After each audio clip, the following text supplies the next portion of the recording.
January 25th, 1898, the USS Maine dropped anchor in Havana Harbor carrying 374 American sailors into what everyone knew was a powder keg.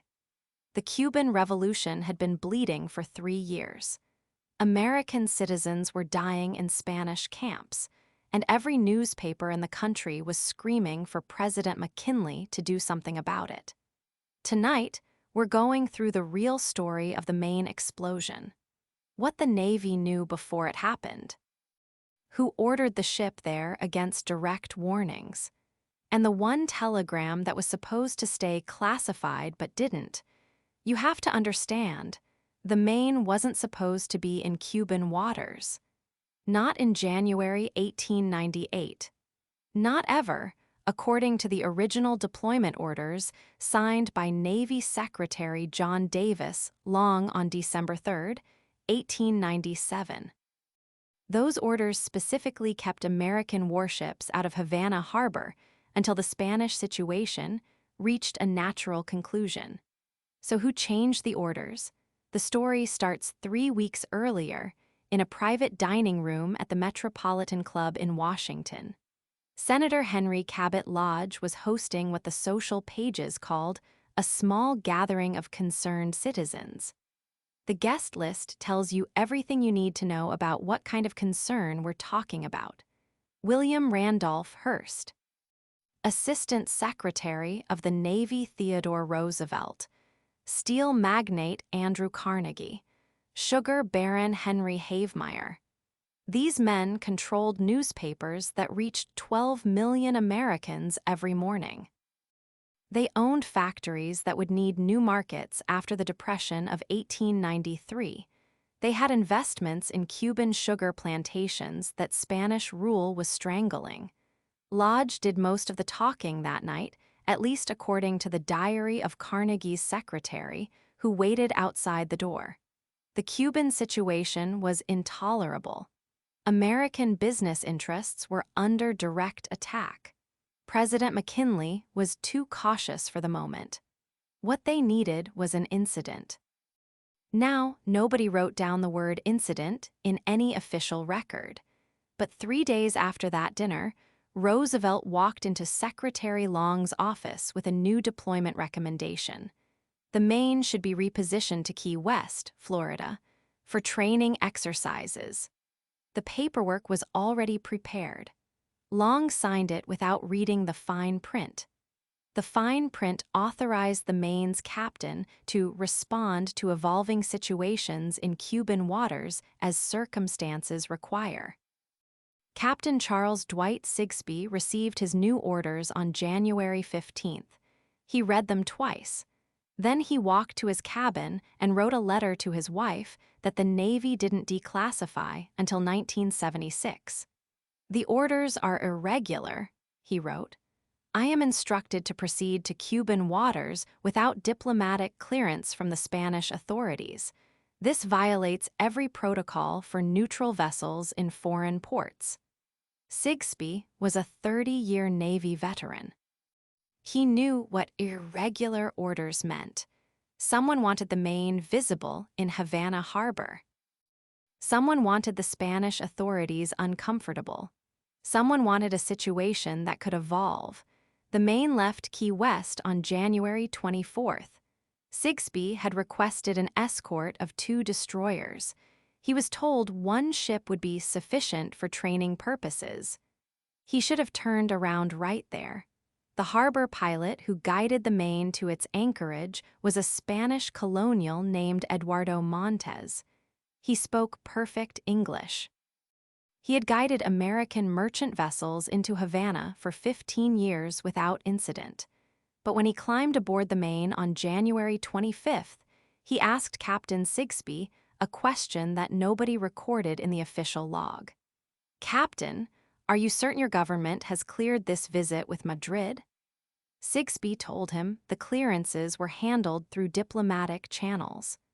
Montes guided the ship to its assigned anchorage, 400 yards from the Spanish naval station.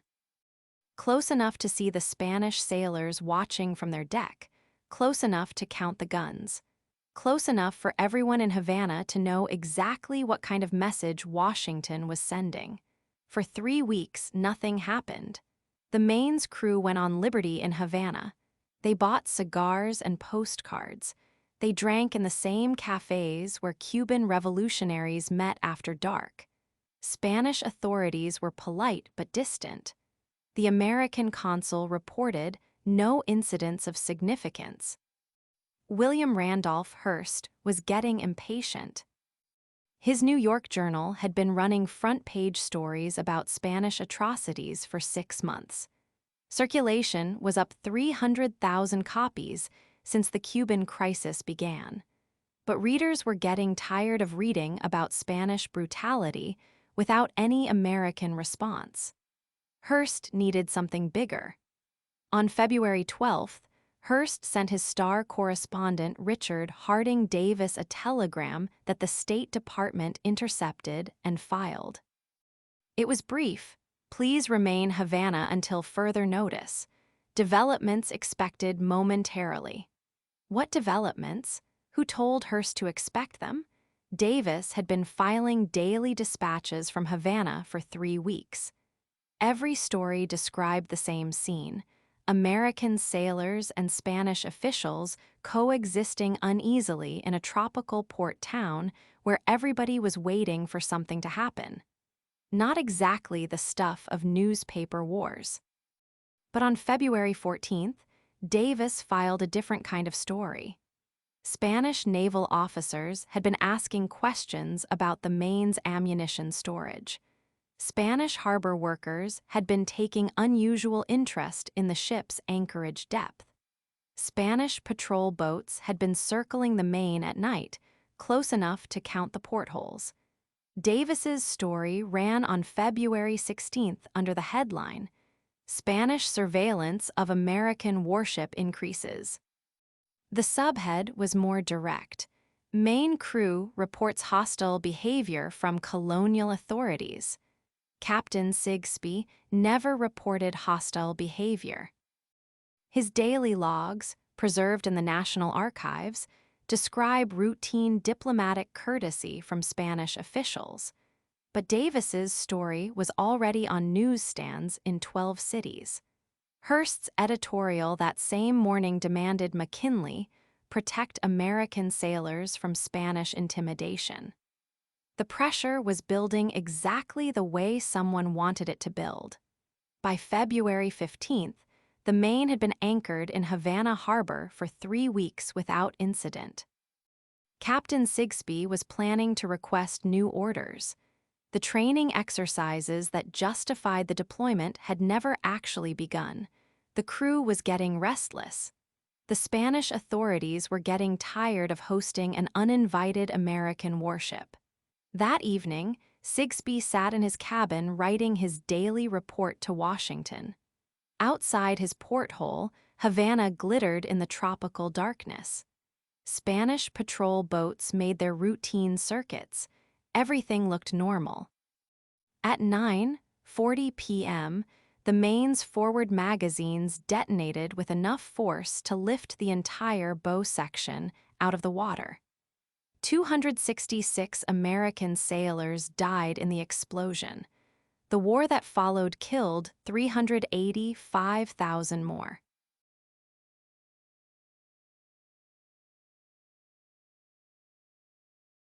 February 15, 1898. 9:40 p.m. exactly. The explosion that tore through the USS Maine didn't sound like what you'd expect, not a Hollywood boom. The survivors, the ones who could still hear, described it as a dull thud followed by the screech of metal tearing apart. Like someone had taken a tin can and crushed it in a giant fist. But here's what nobody talks about. The Maine had been sitting in Havana Harbor for 3 weeks. 3 weeks of Cuban officials, Spanish authorities, American diplomats, and local merchants rowing back and forth to that ship. Every single day. You'd think someone would have noticed if Spanish saboteurs were planting underwater mines. Charles Dwight Sigsbee was the captain. Career Navy man, 34 years of service, not the type to panic. When the explosion hit, he was in his cabin writing a letter to his wife. The blast threw him against the bulkhead, shattered his cabin windows, and killed the lights. In the darkness, with water rushing in and men screaming, Sigsbee did something that tells you everything about what he thought had happened. He ordered his men to flood the ship's magazines. Think about that for a second. Your ship just exploded. You're taking on water. Men are dying. And your first instinct is to flood your own ammunition stores to prevent a second explosion. That's not the reaction of a man who thinks he's been attacked from outside. That's the reaction of a man who thinks something went wrong inside his own ship. The official casualty count was 266 dead. But here's a number they didn't advertise. Only 89 bodies were ever recovered. The rest went down with the ship in 40 feet of murky harbor water. You want to know what's interesting about those divers? They weren't American. Spain offered to send their own salvage crews down immediately. The U.S. Navy said no. Too dangerous, they claimed. Spanish divers might tamper with evidence. So the evidence sat on the bottom of Havana Harbor for 3 weeks while Washington decided what to do next. Clara Barton was in Cuba that February. Yes, that Clara Barton, founder of the American Red Cross, Civil War veteran, the woman who'd seen more battlefield carnage than most generals. She was in Havana distributing medical supplies when the Maine exploded. She heard the blast from her hotel room 6 miles away. Barton got to the harbor before most of the Spanish officials did. She spent that entire night pulling burned sailors out of the water, treating their wounds, listening to their stories. And what did those sailors tell her? They weren't talking about Spanish mines or sabotage.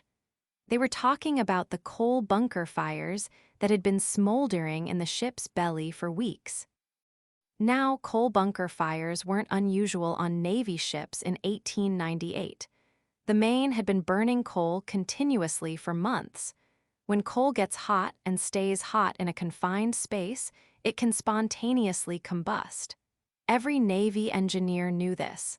Hell, every merchant sailor knew this. But nobody was talking about it in the newspapers. What the newspapers were talking about was Spanish treachery, enemy mines, a sneak attack on American sailors in a neutral port. William Randolph, Hearst's New York Journal, ran the headline, "The warship Maine was split in two by an enemy's secret infernal machine," exactly 18 hours after the explosion. 18 hours, before any official investigation, before any evidence was examined, before anyone had even counted the dead. But Hearst wasn't making this up out of thin air. Someone was feeding him this story. Someone who wanted Americans to believe Spain had attacked a U.S. warship. The question is who? Joseph Pulitzer's New York World, Hearst's biggest competitor, ran a different angle the same day. Their headline read, "Maine explosion caused by bomb or torpedo." Notice the word "or." Even Pulitzer's people weren't sure, but they were sure it wasn't an accident. Here's what bothers me about the timeline. The explosion happened at 9:40 p.m. on February 15th. By February 17th, 36 hours later, the Assistant Secretary of the Navy had already ordered additional warships to Key West, not to investigate, not to rescue survivors, to prepare for war with Spain. That Assistant Secretary's name was Theodore Roosevelt. Remember that name. You're going to hear it again in a context that changes everything. The Spanish government, meanwhile, was doing something that guilty parties typically don't do. They were begging for a joint investigation. They wanted American experts and Spanish experts working together to examine the wreckage. They opened their naval records. They offered to cooperate with any inquiry the United States wanted to conduct. Washington said no. Instead, the Navy convened its own court of inquiry. American officers investigating an American ship using American divers examining American evidence. The Spanish weren't allowed to participate. They weren't even allowed to observe. The court spent 4 weeks taking testimony. They interviewed surviving crew members, examined what pieces of the wreck they could reach, and reviewed the ship's maintenance records. On March 21, 1898, they released their findings. External explosion, probably a mine, origin unknown. But the court's report was 23 pages long. 23 pages to explain the destruction of an entire warship and the deaths of 266 American sailors. Most car accident reports are longer than that, and buried in those 23 pages was a single paragraph that nobody quoted in the newspapers. The court acknowledged that they couldn't rule out an internal explosion. They just said an external explosion was more probable, not certain, not proven, more probable. That was enough for Congress. The declaration of war against Spain passed the House of Representatives by a vote of 311 to 6. The Senate voted 42 to 35. By April 25, 1898, exactly 2 months and 10 days after the Maine exploded, the United States was officially at war. But before Congress voted, before the President signed the declaration, before the first shots were fired, someone in Washington had already sent a very specific telegram to a very specific person in Hong Kong. A telegram that would determine not just how America fought this war, but where. That telegram changed everything, and the man who sent it wasn't even supposed to be in charge.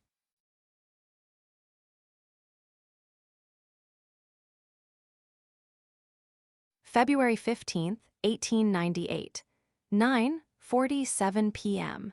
7 minutes after the explosion tore through the USS Maine, a Navy telegraph operator named Charles Sigsbee sat at his desk in Havana Harbor.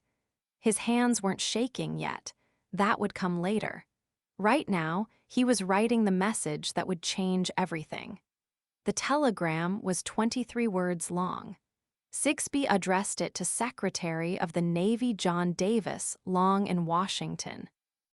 The message read, "Maine blown up in Havana Harbor at 9:40 tonight and destroyed. Many wounded and doubtless more killed or drowned." Sigsbee, 23 words, you'd think someone would have added more context. Maybe mentioned that they had no idea what caused it. Maybe suggested they should investigate before jumping to conclusions. Sigsbee didn't. The telegram reached Washington at 1:05 a.m. on February 16th. Long was asleep. The duty officer woke him with a phone call that lasted exactly 42 seconds, according to the Navy's own records. Long dressed, walked to his office, and did something that nobody talks about in the history books. He made copies, not 1 copy, not 2, 7 copies of Sigsbee's telegram. Within an hour, those copies were in the hands of 7 different people. Navy brass, yes, but also 2 newspaper editors and 1 man whose name doesn't appear in any official record from that night. Now, this is the part nobody talks about. Long didn't just inform the press. He chose which press to inform. The Washington Post got their copy at 2:30 a.m. The New York Journal got theirs at 2:45 a.m. The New York Times, they had to wait until the morning edition like everyone else. You see where this is going. The New York Journal was owned by William Randolph Hearst, the same Hearst who'd been pushing for a war with Spain for 2 years. The same Hearst whose newspapers had been running stories about Spanish atrocities in Cuba, most of them invented. The same Hearst who'd sent his best reporter, Richard Harding Davis, to Cuba 6 months earlier with specific instructions to find evidence of Spanish brutality. Davis had found nothing, so they made it up. But now Hearst had something real, a dead American warship, bodies floating in Havana Harbor, and a telegram that didn't mention causes or investigations or waiting for facts, just Maine blown up and destroyed. The Journal's morning edition hit the streets at 5:30 a.m. The headline stretched across the entire front page. Destruction of the warship Maine was the work of an enemy. Not might have been, not possibly. The work of an enemy, period. The story under that headline was 800 words long. 600 of those words described the explosion, the bodies, the destruction. The other 200 words explained exactly why Spain was responsible. Here's what should bother you about those 200 words. The Journal's story included details that weren't in Sigsbee's telegram, details about the location of the explosion, the direction of the blast, the condition of the ship's magazines, details that would take weeks of investigation to determine, details that nobody in New York could have known at 5:30 a.m. on February 16th, unless they already had a story written and waiting. You know, if you're still listening at this point, you're one of us. Hit subscribe. We uncover a new American mystery every single night. The Journal sold 850,000 copies that day. Their normal circulation was 430,000. By noon, they were printing a second edition. By evening, a third. Each edition added new details about Spanish treachery. Each edition became more certain about who was responsible, and each edition moved further away from the facts. The presses didn't stop. Hearst had found his war, but here's where it gets weird. That same morning, the Spanish government in Madrid sent their own telegram to Washington. They offered to cooperate fully with any investigation. They offered to provide their own naval experts to help determine the cause. They offered to pay for the victims' families. The State Department received that telegram at 11:15 a.m. They filed it. They didn't release it to the press until 3 weeks later, buried on page 7 of the Washington Post in a story about diplomatic correspondence. By then, it didn't matter. Because by February 17th, every major newspaper in America was running some version of the Journal's story. The New York World, Hearst's main competitor, couldn't let him own the biggest story of the year. So they ran their own version. The warship Maine was split in two by an enemy's secret infernal machine. Secret infernal machine. That was the phrase that stuck. The World story included an interview with an unnamed naval expert who explained exactly how Spanish agents had planted a mine under the Maine. The expert provided technical details about underwater explosives, diving techniques, and timer mechanisms. The expert didn't exist. The World's reporter, Charles Michelson, admitted years later that he'd invented the entire interview. But in February 1898, readers didn't know that. They just knew that an expert had confirmed their worst fears about Spanish treachery. Within 48 hours of Sigsbee's telegram, American newspapers had created a complete narrative about what happened to the Maine. Spanish agents, underwater mines, a deliberate act of war. The only problem with this narrative was that none of it was true, but truth wasn't the point. The point was circulation. The point was selling papers. The point was giving readers the war they'd been promised. And it worked. By February 20th, Remember the Maine was being chanted in the streets. By February 25th, Congress was debating war appropriations. By March 1st, the Navy was mobilizing the Atlantic Fleet. Nobody waited for an investigation. Nobody asked for evidence. Nobody questioned whether a 23-word telegram was enough to justify a war.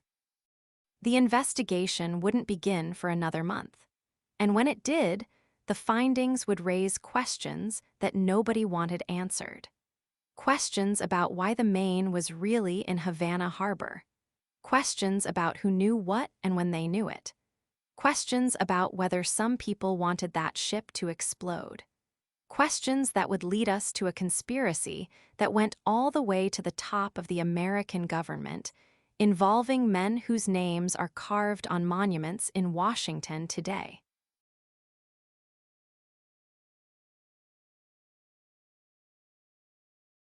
February 17, 1898.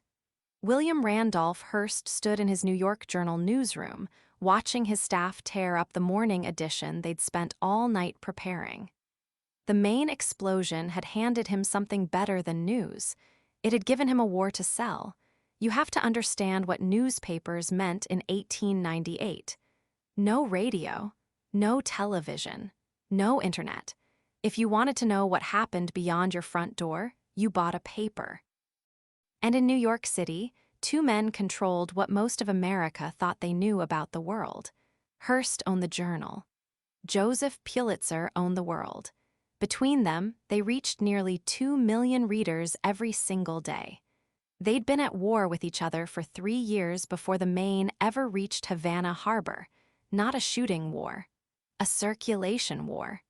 Each trying to outsell the other by making the news more exciting, more dramatic, more impossible to ignore. They called it yellow journalism, named after a comic strip character both papers fought to publish. But there was nothing comic about what they were doing to the truth. The day after the Maine exploded, Hearst's Journal ran a headline that stretched across the entire front page. The warship Maine was split in two by an enemy's secret infernal machine. Not explosion, not accident, secret infernal machine. They had no evidence of any machine, secret or otherwise. Naval investigators hadn't even reached the wreck yet. Pulitzer's World wasn't about to be outdone. Their headline, Maine explosion caused by bomb or torpedo. Again, no evidence, no investigation, just certainty that someone had attacked an American warship. Both papers offered rewards for information leading to the perpetrators. $10,000 from Hearst, $50,000 from Pulitzer. Nobody claimed either reward because there were no perpetrators to find. But here's where it gets disturbing. These weren't just headlines. Both papers filled their inside pages with detailed diagrams showing exactly how Spanish agents must have attached underwater mines to the Maine's hull. They interviewed experts who explained the sophisticated timing mechanisms that could detonate explosives remotely. They published artist renderings of the explosion that looked like photographs to readers who'd never seen one. None of it was real. The artists drew what they imagined. The experts were whoever agreed to be quoted. The diagrams showed devices that existed only in the newspaper's imagination. But 2 million Americans read those papers every morning and believed they were seeing documented facts about an act of war. Remember, this was 1898. Most Americans had never traveled more than 50 miles from where they were born. They'd never seen Cuba. They couldn't place it on a map. Their entire understanding of what was happening there came from what Hearst and Pulitzer chose to print. And what they chose to print was whatever sold the most newspapers. The Journal sent a team of artists to Cuba 3 months before the Maine explosion. Not reporters, artists. Their job was to draw pictures of Spanish atrocities whether they witnessed any or not. One of them, Frederick Remington, sent a telegram back to Hearst. "Everything is quiet. There is no trouble here. There will be no war. I wish to return." Hearst's reply became legendary in newspaper circles. "Please remain. You furnish the pictures, and I'll furnish the war." That exchange might be apocryphal. Hearst denied it for the rest of his life.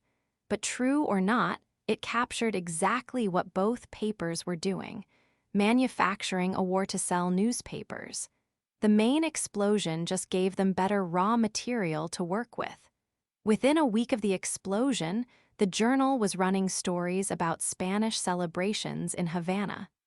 Crowds dancing in the streets, they claimed. Church bells ringing in celebration of American deaths. Spanish officers toasting the successful attack with champagne. None of their correspondents reported witnessing these celebrations. No other newspaper confirmed them. But the journal's readers didn't know that. The World countered with exclusive interviews with Maine survivors describing the moment of the explosion. Sailors talking about the smell of gunpowder, the sound of metal tearing, the sight of Spanish boats fleeing the scene. Except most of the Maine's crew was asleep when the explosion happened. Most of the survivors were unconscious or in shock, and Spanish boats had rushed toward the wreck to help with rescue efforts, not away from it. You'd think someone would have called them out. Other newspapers, government officials, naval officers who actually knew what they were talking about. Some tried. The Army and Navy Journal, a respected military publication, ran careful analyses questioning the evidence for Spanish involvement. Several New York papers published more cautious coverage, waiting for the official investigation. But cautious doesn't sell newspapers. The journal's circulation jumped from 416,000 to over 800,000 in the month after the Maine explosion. The World saw similar gains.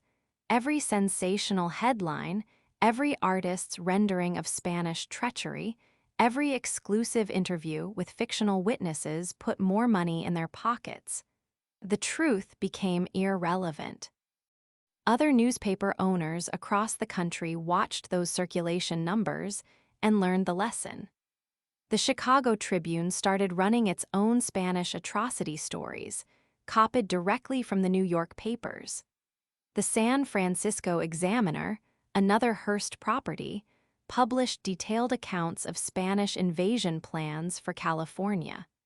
Papers in small towns from Maine to Texas reprinted the Journal and World stories without checking their sources or questioning their accuracy. Within 6 weeks, the drumbeat for war had become deafening. Not because the American people were naturally bloodthirsty, not because they had any real understanding of what was happening in Cuba, but because every morning, millions of them read newspapers that told them Spanish murderers had killed American sailors and were planning to kill more. Members of Congress started receiving thousands of letters demanding action. Rallies formed in major cities calling for war with Spain.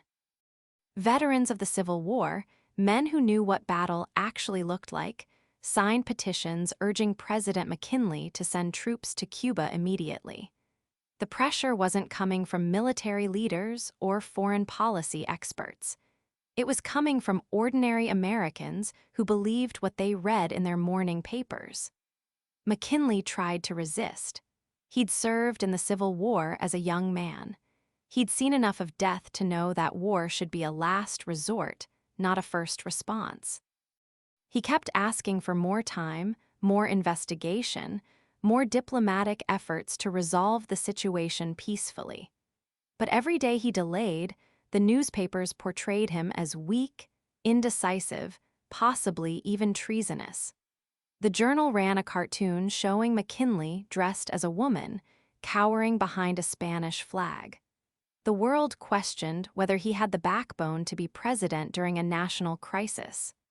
Both papers suggested that his reluctance to act quickly proved he was under Spanish influence. Or worse, that he didn't care about the American sailors who died in Havana Harbor. By March 1898, 6 weeks after the explosion, public opinion polls showed that over 70% of Americans believed Spain had deliberately destroyed the Maine, not probably or possibly, believed it as established fact. The newspapers had done their job perfectly. They'd taken a tragic accident and turned it into a casus belli. The Naval Court of Inquiry was still gathering evidence, still interviewing survivors, still examining the wreckage. But their investigation had become almost irrelevant. The court of public opinion had already reached its verdict, based entirely on what they'd read in newspapers that cared more about circulation than accuracy. And that's when something unprecedented happened in American journalism. Something that would change how this country thought about war, about enemies, about truth itself. The newspapers didn't just report the news anymore. They started making it happen.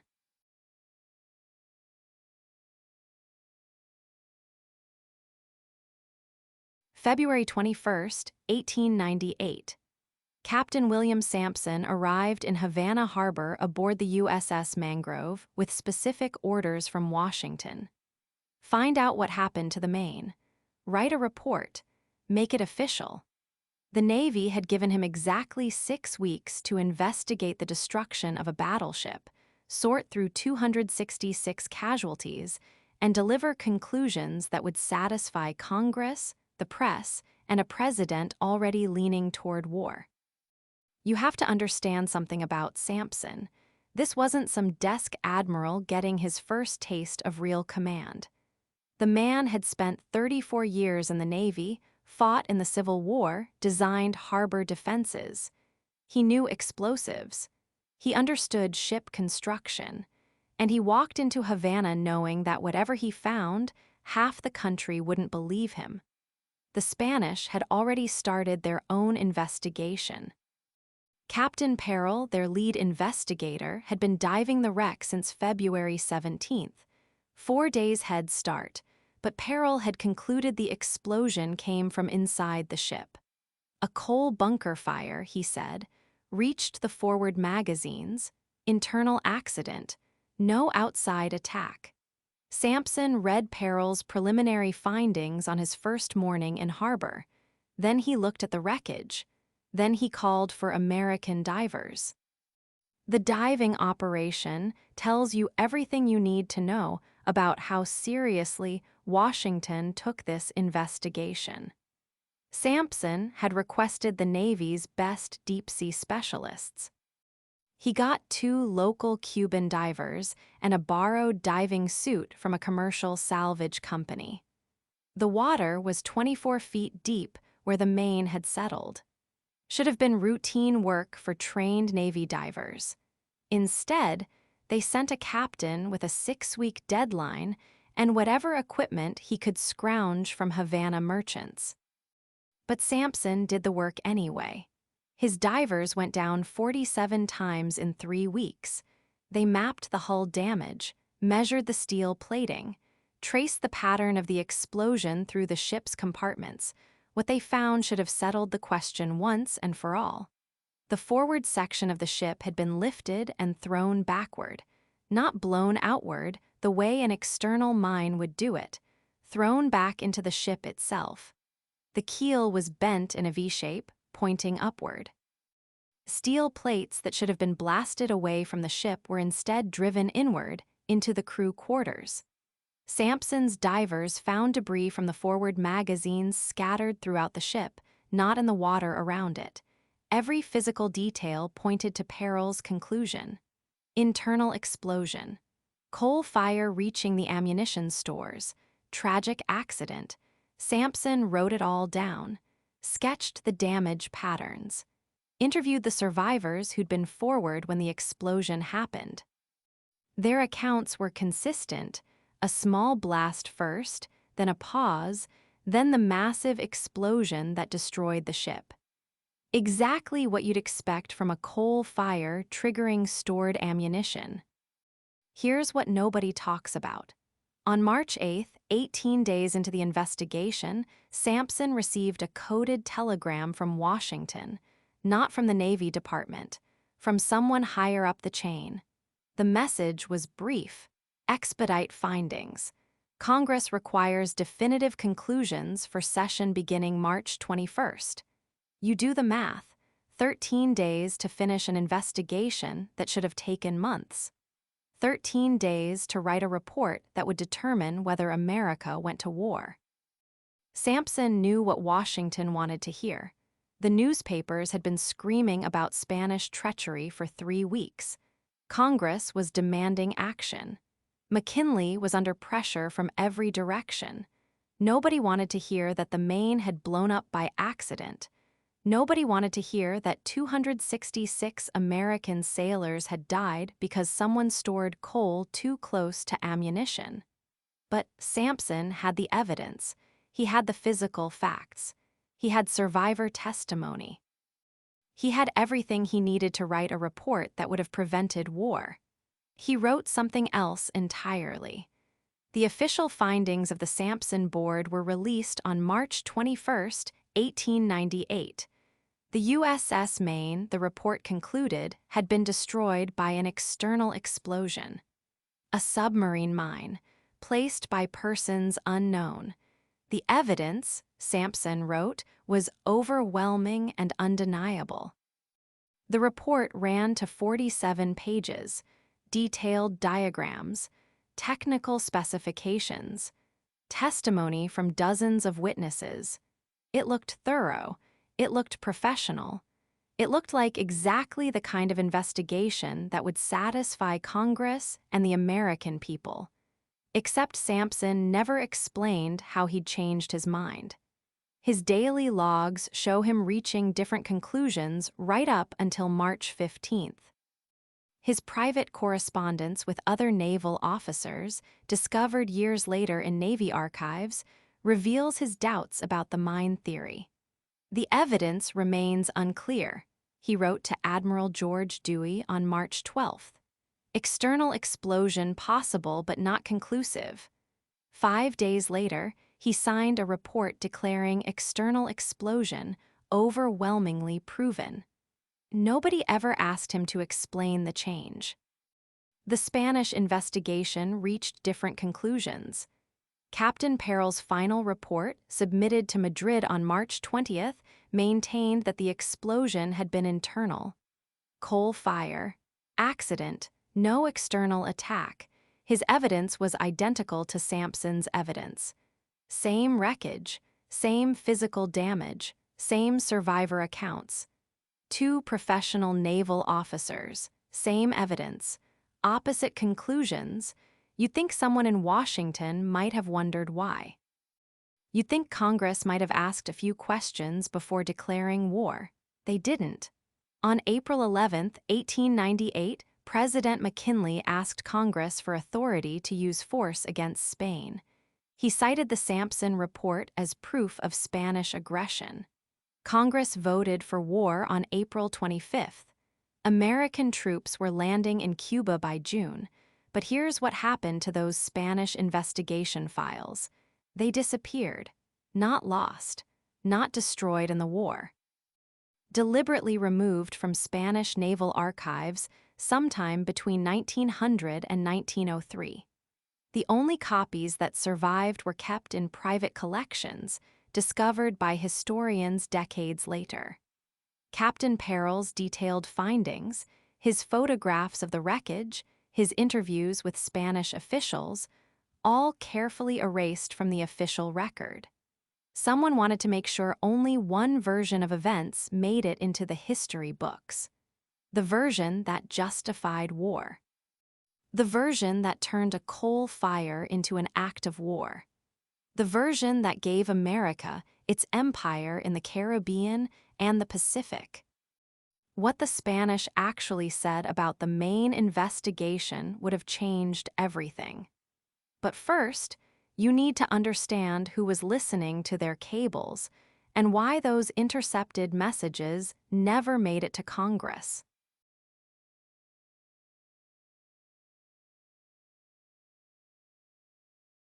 Captain General Ramon Blanco, why Arenas held the telegram in his trembling hands at 11:47 p.m. on February 15, 1898.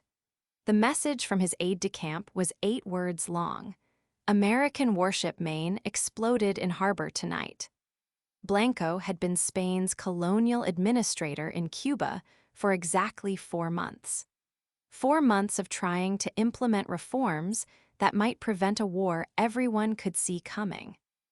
4 months of writing dispatch after dispatch to Madrid, begging for more autonomy to negotiate with the Cuban rebels.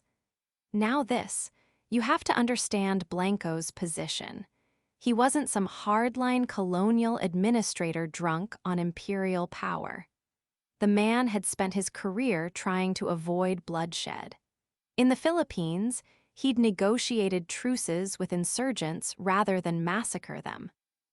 In Cuba, he'd been specifically chosen by the Spanish government because they needed someone who could make deals, not enemies.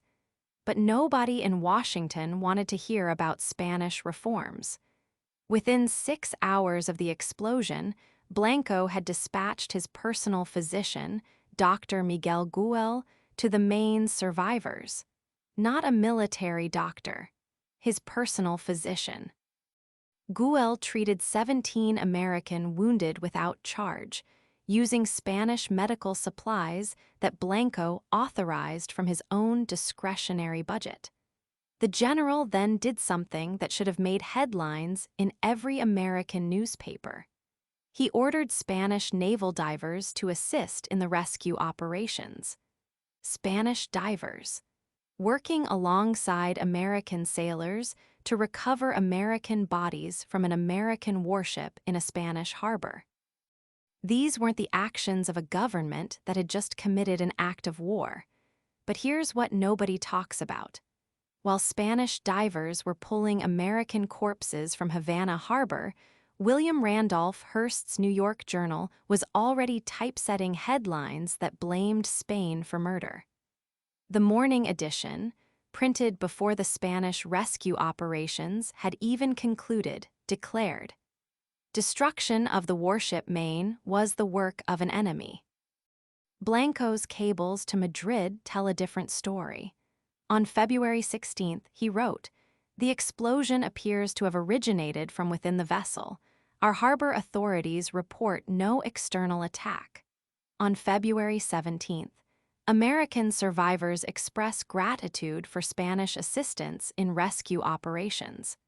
On February 18th, requesting immediate joint investigation with American naval authorities to determine cause. Spain was asking for a joint investigation. Madrid's response came through Foreign Minister Pío Galán y Iglesias on February 20th. The Spanish government proposed an international commission of inquiry, with representatives from Spain, the United States, and 3 neutral European powers. They suggested Britain, France, and Germany as the neutral arbiters. This proposal reached Washington on February 22nd. President McKinley received it the same day he received a telegram from Hearst's correspondent in Havana, claiming that Spanish officials were celebrating the Maine's destruction in Havana's cafes. The Spanish celebration story was fabricated. Hearst's correspondent, Sylvester Scoville, later admitted he'd never witnessed any such celebrations. But the story ran anyway because it sold newspapers. McKinley never publicly responded to Spain's proposal for international arbitration. Now, here's where you need to pay attention to the timing. Spain's offer of international investigation arrived in Washington on February 22nd. The next day, February 23rd, Assistant Secretary of the Navy Theodore Roosevelt sent a secret cable to Commodore George Dewey in Hong Kong. Order the squadron to coal ship and prepare for offensive operations in the Philippine Islands.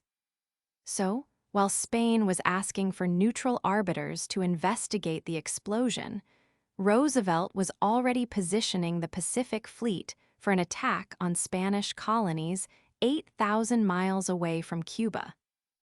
The Spanish archives, open to researchers in 1998, reveal something else. General Blanco sent 3 separate offers to Washington in March 1898. He offered to implement immediate Cuban independence under Spanish oversight. He offered to withdraw all Spanish troops except those necessary for harbor defense. He offered to submit all Cuban grievances to binding international arbitration. All 3 offers were declined without public announcement. But the American press was reporting something entirely different. The journal claimed that Spain had refused all reasonable terms for peace. The world reported that Spanish forces were preparing for a final assault on Cuban civilians. The Herald published eyewitness accounts of Spanish soldiers laughing about the Maine explosion in Havana taverns. None of these stories were true, but they were all profitable. Here's what the Spanish military records show about those final weeks before war.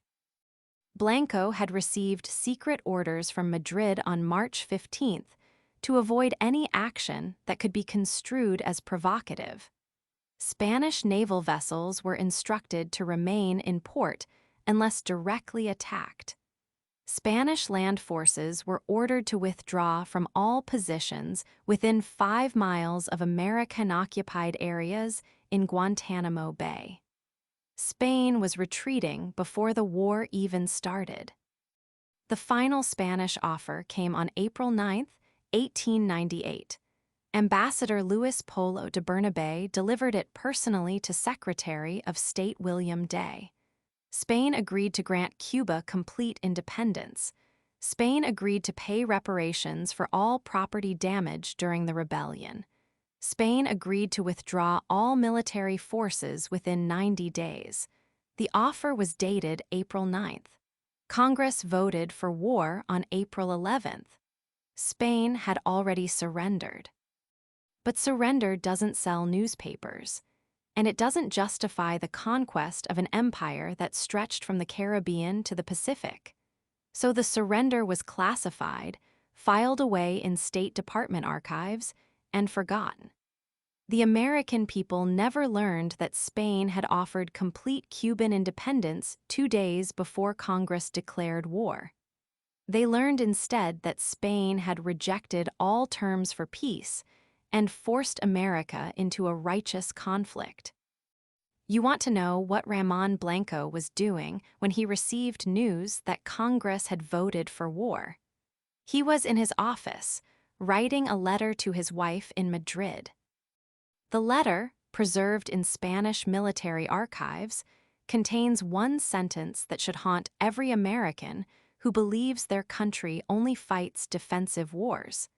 I have failed to prevent a war that nobody in Spain wanted and nobody in Cuba needed. But nobody in Washington was interested in what Spain wanted. They were interested in what Theodore Roosevelt wanted. And Roosevelt had very specific plans for what would happen after Spain surrendered. The part where McKinley tried to stop it reveals how even the president couldn't control the forces that his own administration had unleashed.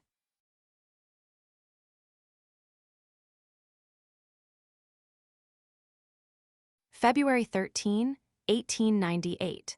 President William McKinley stood in the Oval Office at 2:47 in the morning, still wearing yesterday's collar, reading the same telegram for the 4th time.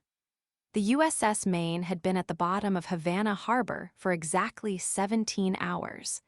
The bodies were still being pulled from the water. And already, 3 different congressmen had sent word they'd be calling for war by sunrise.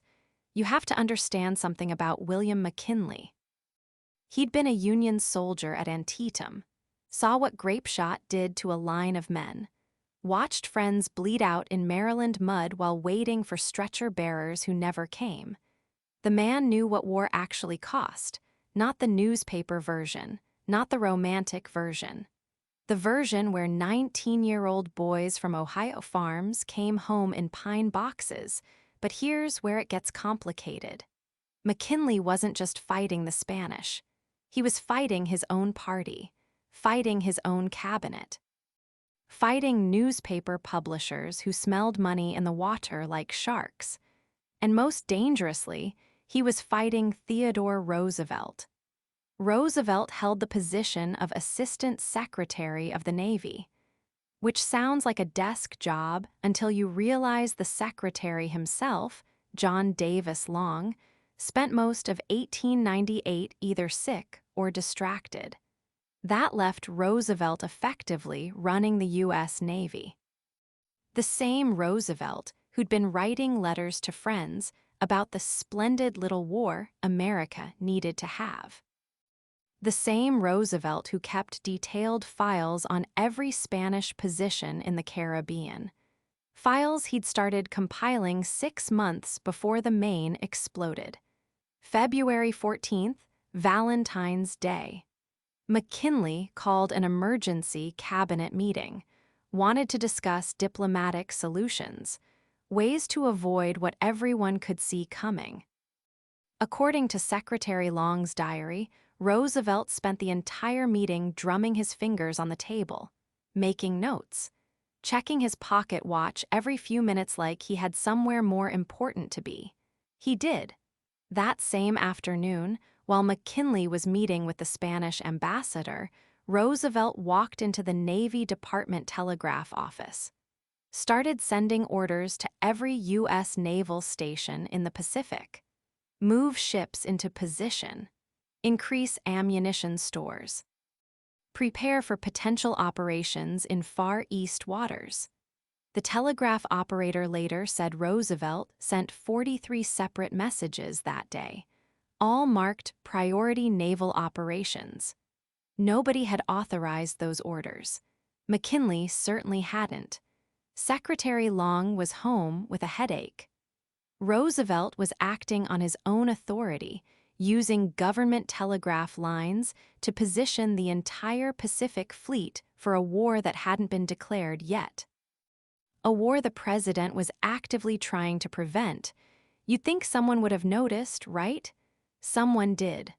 Long's assistant, a career Navy man named Charles Herbert Allen, walked into the telegraph office around 6 p.m., saw the stack of outgoing messages, started reading. According to his later testimony, Allen counted the messages twice, couldn't believe what he was seeing.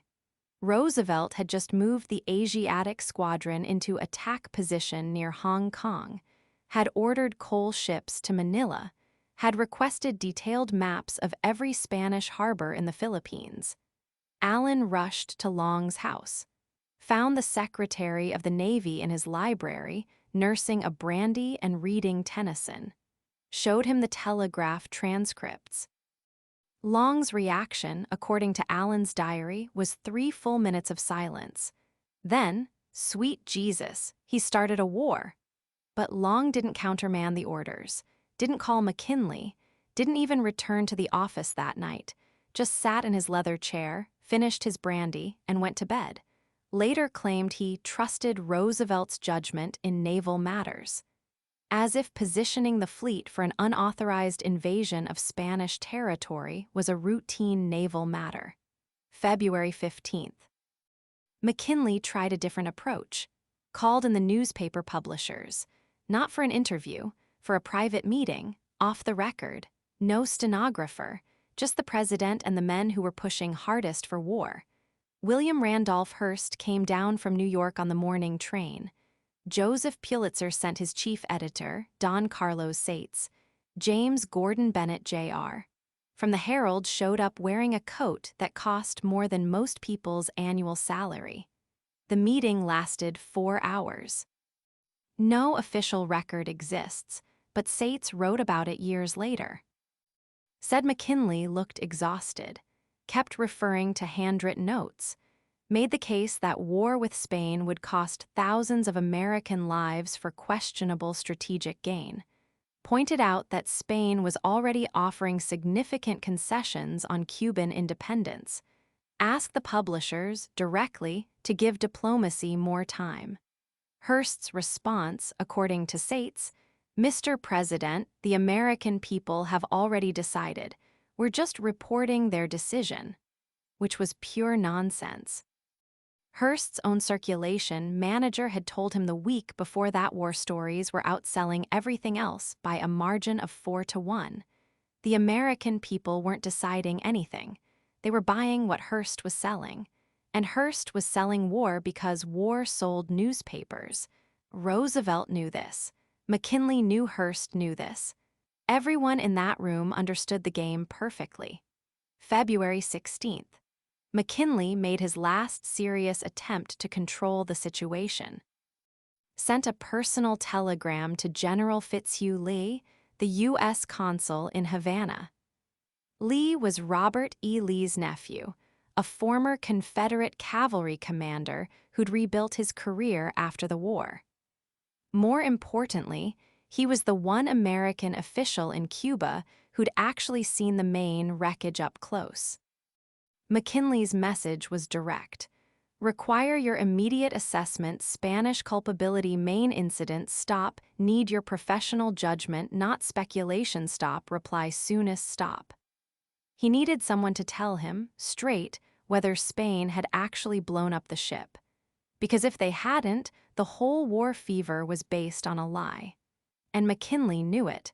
Lee's reply came back 6 hours later. 3 sentences. No evidence. Spanish involvement. Stop. Explosion, likely internal, cause. Stop. Situation manageable with diplomatic pressure. Stop. McKinley took that telegram to Capitol Hill personally, showed it to the Senate Foreign Relations Committee, argued that Lee's assessment proved war was unnecessary. The committee's response was to question Lee's competence. Senator Henry Cabot Lodge suggested Lee might be too close to the situation to judge objectively. Translation: Lee was telling them what they didn't want to hear. February 17th. Roosevelt made his final move. With Secretary Long still conveniently absent, Roosevelt walked into the Navy Department and issued what he called preparatory orders for Pacific operations. Officially, he was just positioning ships for potential humanitarian missions. Unofficially, he'd just given Commodore George Dewey everything he needed to attack the Spanish fleet in Manila Bay: ships, ammunition, coal, maps, even Spanish-speaking interpreters. The orders were dated February 17th. Dewey received them February 19th. The war wouldn't be declared until April 25th. Roosevelt had given Dewey a 67-day head start on a war that didn't exist yet. McKinley found out about the orders on February 20th, called Roosevelt to the White House immediately. The meeting lasted 37 minutes. No record exists of what was said, but Roosevelt's secretary noted that he returned to the Navy Department in notably high spirits and immediately began planning what he called Cuban operations. Draw your own conclusions about what McKinley actually said to him.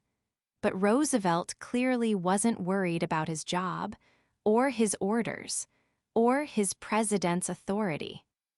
February 25th.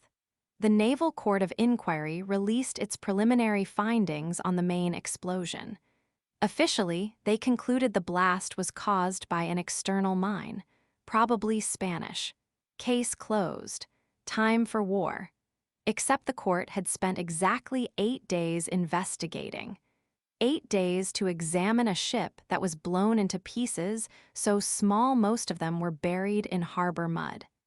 8 days to interview survivors who were still in shock. 8 days to determine the cause of an explosion that had destroyed 6,000 tons of steel and killed 266 men. Professional demolitions, experts said it would take months to properly investigate that kind of explosion. The court did it in 8 days and somehow knew exactly who was responsible. Nobody ever asked why they were in such a hurry. Nobody questioned the timeline. Nobody suggested that 8 days might not be enough time to solve the most important military investigation in American history. The newspapers had their answer. Roosevelt had his war. McKinley had run out of ways to stop it.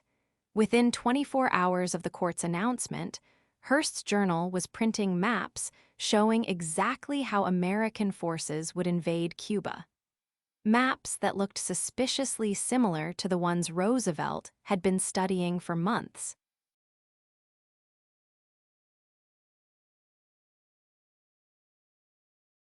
February 17, 1898. William Randolph Hearst stood in the composing room of the New York Journal, watching his typesetters arrange the largest headline in the paper's history. The letters were so big they had to be carved from wood blocks. War, sure.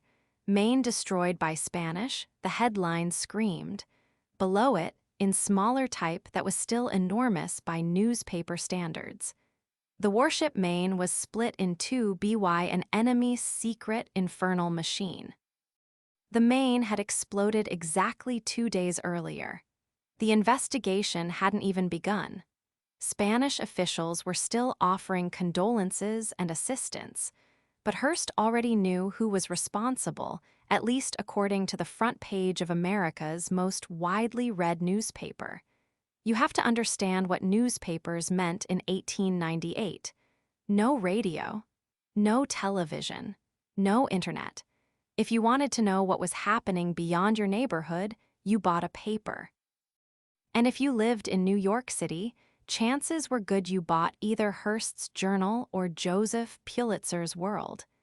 These two men had been waging their own war for 3 years, trying to out-sensationalize each other. The explosion in Havana Harbor was the story they'd both been waiting for. Hearst didn't just report the news that week. He manufactured it. His reporters in Havana weren't investigators. They were storytellers. Frederick Remington, the famous Western artist, was already there drawing pictures of Spanish atrocities. Richard Harding Davis was filing breathless dispatches about Cuban suffering. Neither man had any experience covering naval disasters or explosions, but that wasn't the point. The point was selling papers, and boy, did they sell. February 18th, 400,000 copies of the journal sold before noon. That was double their usual circulation. Hearst ordered his presses to keep running. By evening, they'd printed 600,000 copies. Street vendors were selling them for a nickel each, triple the usual price, and people were paying. What were they buying? Pure speculation dressed up as fact. The journal's lead story that day began: the destruction of the warship Maine was the work of an enemy. No investigation, no evidence, no sources, just certainty, printed in the largest type the paper owned. But Hearst wasn't just guessing about Spanish responsibility. He was actively suppressing information that contradicted his narrative. Captain Charles Sigsbee, the Maine's commanding officer, had sent multiple cables to Washington urging caution. Public opinion should be suspended until further report, he wrote on February 16th. The Journal received copies of these cables. They never printed them. Spanish officials in Havana offered to let American investigators examine the wreck immediately. The Journal received this information. They buried it on page 8 if they mentioned it at all. The Cuban rebels themselves were sending mixed signals about what happened. Some blamed Spain. Others suggested it might have been an accident. The Journal only quoted the ones who blamed Spain. You'd think readers would have noticed the pattern, right? You'd think somebody would have asked why every single piece of information in the Journal pointed toward Spanish guilt, while every other newspaper in the country was urging patience and investigation. Nobody asked, or if they did, nobody listened. Because Hearst understood something about human nature that his competitors didn't. People don't want complicated stories about naval engineering or coal bunker explosions. They want villains. They want heroes. They want simple explanations for tragic events. So Hearst gave them what they wanted. Every day that week, the Journal's front page featured new evidence of Spanish treachery. Diagrams showing how underwater mines could have been planted. Interviews with Cuban patriots who claimed to have witnessed Spanish divers near the Maine. Editorial cartoons showing Spanish officials celebrating the explosion. None of it was verified. Most of it was completely fabricated. all of it sold newspapers. By February 20th, the journal was selling 800,000 copies a day. That's more than any newspaper in American history had ever sold. Hearst's circulation manager sent him a telegram that evening. "We broke the million mark if you count all editions." The financial numbers are staggering. In 1 week, Hearst's newspaper empire made more money than most companies earned in a year. The journal was charging premium rates for advertising space. Other Hearst papers across the country were reprinting the Maine stories and selling out their print runs.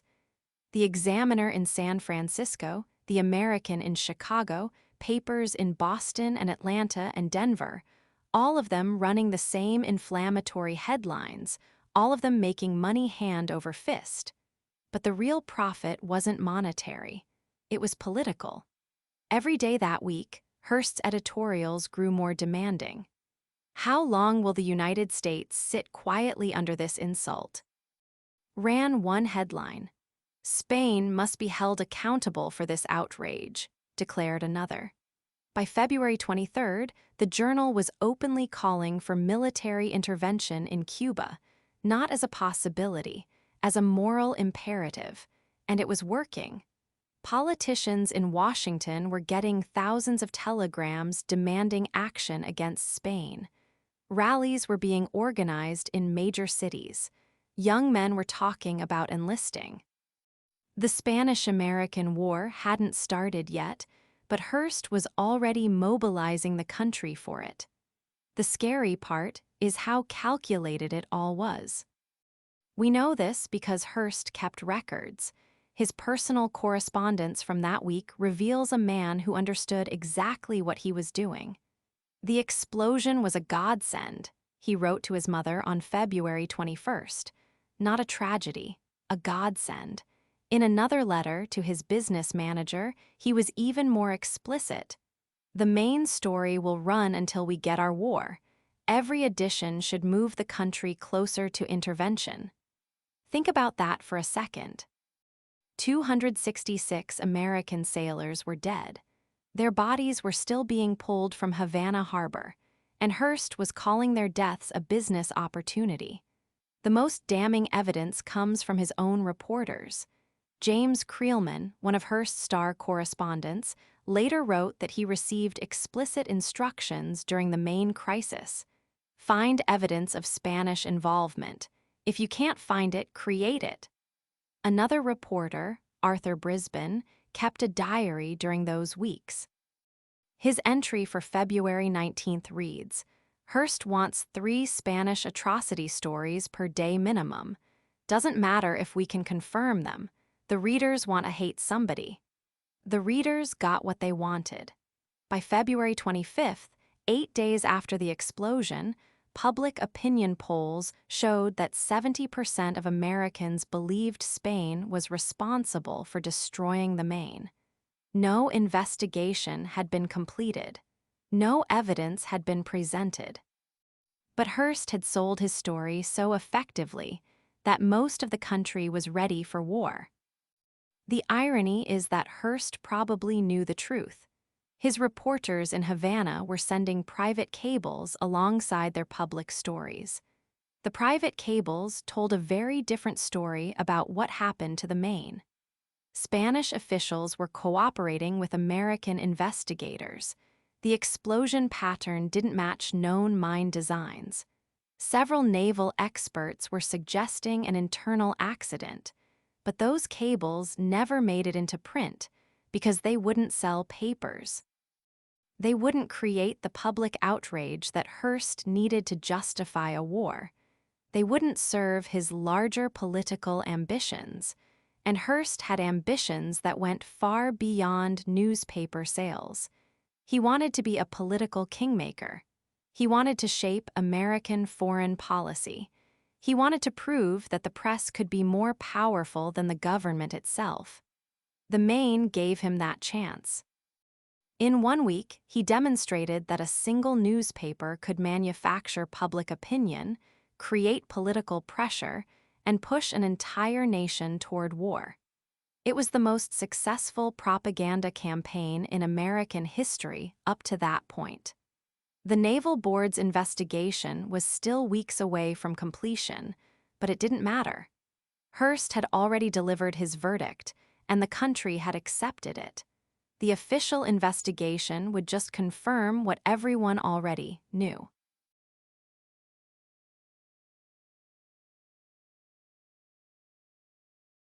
March 25, 1898. Three naval officers walked into the Main Street Hotel in Key West carrying identical leather briefcases. These men weren't investigators in any real sense. They were the Naval Court of Inquiry, handpicked by Secretary of the Navy John Davis long to determine what sank the Maine. Sampson led the board. Captain French and Sir Chadwick served as judge advocate. Lieutenant Commander Adolph Merricks rounded out the panel. Here's what you need to understand about naval courts of inquiry in 1898. They weren't criminal proceedings. They weren't designed to find guilt or innocence. They existed to protect the Navy's reputation while giving the appearance of thoroughness. Think damage control dressed up as justice. The board had exactly 36 days to reach their conclusion. 36 days to examine a ship that lay in 40 feet of murky Havana harbor water. 36 days to interview survivors scattered across 3 states. 36 days to determine whether America went to war or stepped back from the brink. Nobody ever asked why they needed to rush. The first witness appeared on March 26th. Fireman second class Daniel Mordaunt had been in the coal bunker adjacent to where the explosion occurred. His testimony should have been crucial. Instead, the transcript shows 17 questions about his duties, and exactly 2 about what he heard, felt, or saw that night. Mordaunt described 2 distinct explosions. A sharp crack followed immediately by a massive detonation. The board asked him to clarify the timing. He said the second blast came right after the first, maybe 2 seconds later. They wrote down simultaneous explosions in their notes. You see how this works. The board called 32 witnesses over 5 weeks. Sailors, Marines, officers, civilians who'd been on nearby ships. The pattern stayed consistent, detailed questions about routine matters, surface-level questions about the actual explosion. They spent more time establishing what the men had for dinner than what they experienced when their ship disintegrated beneath them. Lieutenant John Blandon commanded the Maine's Marines. He'd been in his cabin when the explosion threw him against the bulkhead. The board asked him 47 questions. 43 concerned his military background and shipboard duties. 4 addressed the explosion itself. Blandon testified that he felt the ship lift before it settled. A mine detonated beneath a ship doesn't lift it. It punches upward through the hull. An internal explosion from coal or ammunition creates pressure that raises the entire vessel momentarily before the structure fails. The board recorded his testimony accurately. Then they ignored what it meant. The real investigation happened underwater. Navy divers worked in shifts, descending into the wreckage with primitive equipment and inadequate light. They mapped every twisted piece of steel they could reach. They photographed the hull damage from multiple angles.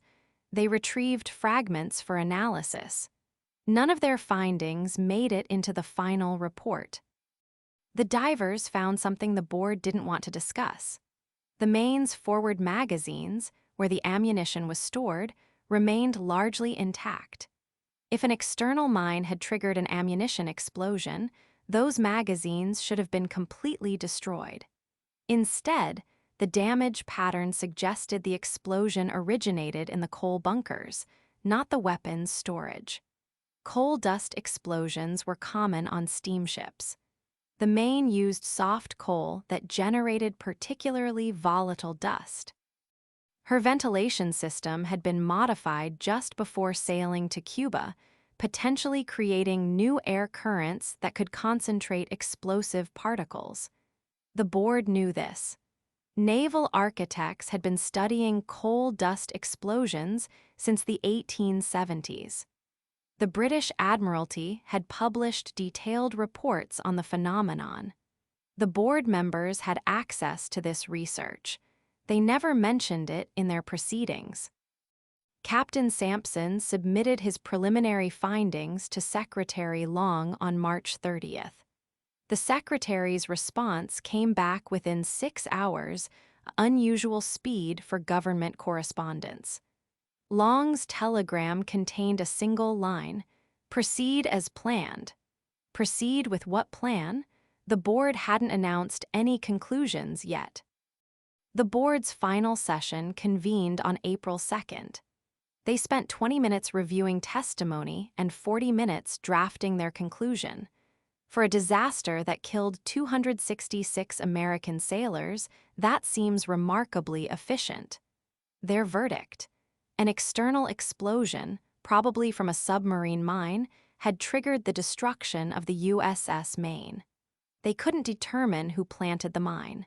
They recommended no criminal charges against any person or nation. Perfect. America had its casus belli without having to blame Spain directly. Congress could declare war to avenge American sailors without creating a diplomatic incident over unproven accusations. The Navy avoided responsibility for unsafe coal storage practices. Everyone got what they wanted except the families of the dead. You know, if you're still listening at this point, you're one of us. Hit subscribe. We uncover a new American mystery every single night. The board's report reached Congress on April 7th. Representatives had copies on their desks by 10 a.m. The text ran 18 pages, 11 devoted to procedural matters, 4 to witness testimony, 3 to conclusions. For comparison, a standard naval accident report typically ran 40 to 60 pages. Nobody questioned the brevity. The House of Representatives began debate that afternoon. Speaker Thomas Reed called for immediate consideration. No committee review. No expert testimony. No additional investigation. Just a straight vote on whether to authorize military action against Spain. Representative Joseph Wheeler of Alabama rose first.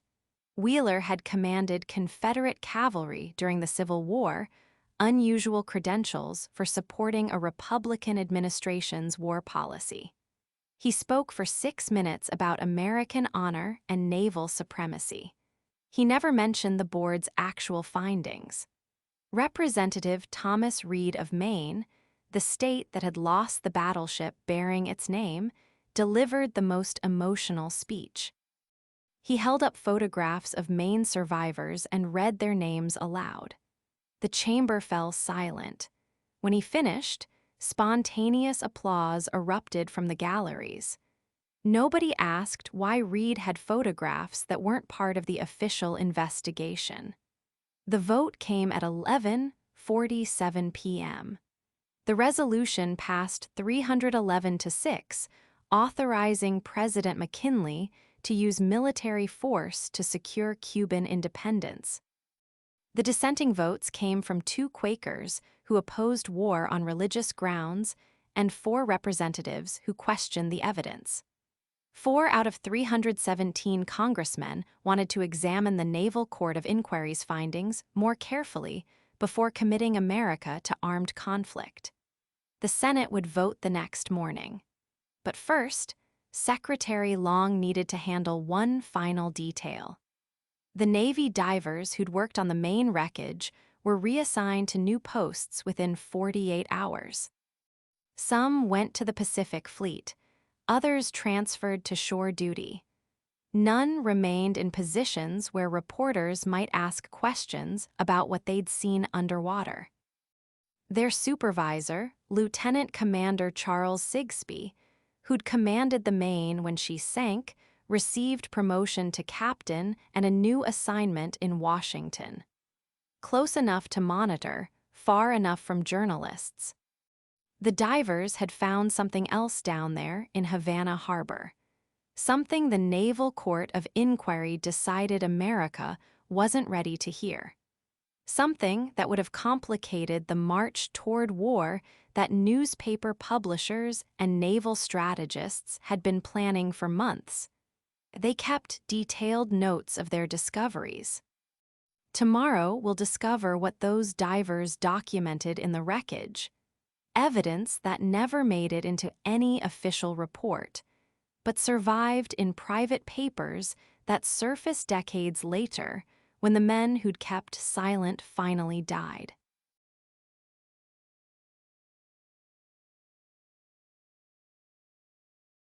Captain Charles Dwight Sigsbee held the diving report in his hands for exactly 4 minutes before locking it in his personal safe. February 28, 1898. The document contained 17 pages of detailed observations from the Navy's best underwater salvage specialists. Only 3 pages made it into the official record. The diving operation had started 3 days after the explosion. The harbor water around the Maine's twisted hull was still murky with soot and debris, divers descending through 20 feet of oily darkness with primitive equipment, their canvas suits and copper helmets barely adequate for the task. Chief Petty Officer William Thompson led the first team down. Thompson had been diving Navy wrecks for 12 years. He knew what an internal explosion looked like underwater. He also knew what an external blast did to a ship's hull. What Thompson found didn't match the story already forming in the newspapers. The Maine's forward section had been obliterated. That part everyone could see from the surface. But when Thompson worked his way along the port side, running his gloved hands across the twisted metal plates, he found something that should have stopped the investigation cold. The hull plates were bent inward, not outward, the way they'd buckle from an internal magazine explosion. Inward. As if something had struck the ship from outside, Thompson documented everything: plate numbers, angles of distortion, the direction of the metal tiers. He sketched what he could see in the murky water, measuring distances with a knotted rope. His report was thorough, methodical, professional. It never saw daylight. Now here's where the story gets strange. Thompson wasn't the only diver who noticed the hull damage patterns. Seaman First Class Joseph Hartley, working the starboard side, found similar inward buckling. Petty Officer Michael O'Brien, examining the ship's bottom, reported what looked like impact damage from below. 3 separate divers. 3 consistent observations. All 3 men were reassigned within a week. The official diving report, the one that made it to Washington, contained none of these details. Instead, it focused on the destroyed forward magazine, the scattered debris, the tragic loss of life. Important information, certainly, but incomplete. A leather-bound logbook sat open on Captain Sigsbee's desk, its pages filled with careful handwriting documenting salvage operations, while the real findings remained locked away. The version that reached Congress painted a clear picture: internal explosion, magazine fire, Spanish treachery. But Thompson had made copies. You have to understand how Navy diving operations worked in 1898. These weren't casual inspections. Every dive required detailed planning. Airlines had to be managed from the surface. Communication happened through rope signals. Divers stayed down for limited periods, working methodically through assigned sections of the wreck. Everything got recorded. Everything got reported up the chain, except when it didn't. Lieutenant Commander Adolph Merricks supervised the diving operations. Merricks was ambitious, politically connected, and fully aware that his career depended on producing the right kind of evidence. When Thompson's initial reports started coming up, describing hull damage inconsistent with an internal explosion, Merrick's made a decision. The reports got rewritten. Thompson later told his brother-in-law, a civilian engineer in Baltimore, that he'd never seen anything like it. Not the explosion damage, he'd examined plenty of ship disasters. The cover-up. The systematic editing of technical reports to support a predetermined conclusion. Thompson stood on the wooden dock at Key West, still dripping from his final dive, watching officers burn his original sketches in a metal barrel, the smoke rising black against the Florida sky. His brother-in-law kept notes. Private notes. They survived in a family trunk until 1967, when Thompson's great-nephew donated them to the Naval Historical Center. The center cataloged them, filed them, and forgot about them for another 30 years. Draw your own conclusions about why. The diving continued for 2 more weeks. Teams worked around the clock, ostensibly gathering evidence for the official investigation. But by early March, the focus had shifted. Instead of examining the hull for clues about what caused the explosion, divers were collecting bodies and personal effects. Important work, certainly, but not the kind that would challenge the emerging narrative about Spanish mines or sabotage. Seaman Hartley, the diver who'd found the starboard hull damage, tried to include his observations in his written report. His commanding officer handed it back, suggesting he focus on relevant details. When Hartley persisted, he found himself reassigned to a supply depot in Key West. No explanation, no disciplinary action, just a quiet transfer away from the main investigation. O'Brien, the petty officer who'd examined the ship's bottom, had a different experience. His superiors didn't reject his report. They simply lost it. Twice. When O'Brien submitted a third copy, he was informed that diving operations were concluding and additional reports weren't needed. The message was clear. Stop looking, stop asking, stop documenting, but Thompson had been careful. Before turning in his official reports, he'd made detailed copies of everything. His sketches of the hull damage, his measurements of the metal distortions, his assessment of the blast patterns. He kept them in a waterproof pouch hidden in his personal gear. When Thompson was transferred to the Brooklyn Navy Yard in March 1898, he took those documents with him. He never spoke about them publicly. Not during the war with Spain, not during the congressional hearings, not even during his retirement ceremony 20 years later. The Brooklyn Navy Yard's administrative building housed dozens of filing cabinets filled with routine paperwork, but in Thompson's small office, one locked drawer contained evidence that could have changed everything. He kept the documents there for 6 years, uncertain what to do with information that powerful men clearly didn't want public. In 1904, Thompson finally made his decision. He mailed the copies to Senator Eugene Hale of Maine, chairman of the Senate Committee on Naval Affairs. Hale was known for his careful attention to Navy operations. His integrity was unquestioned. If anyone would pursue the truth about the Maine, it would be Hale. The senator received Thompson's package on a Tuesday morning in November.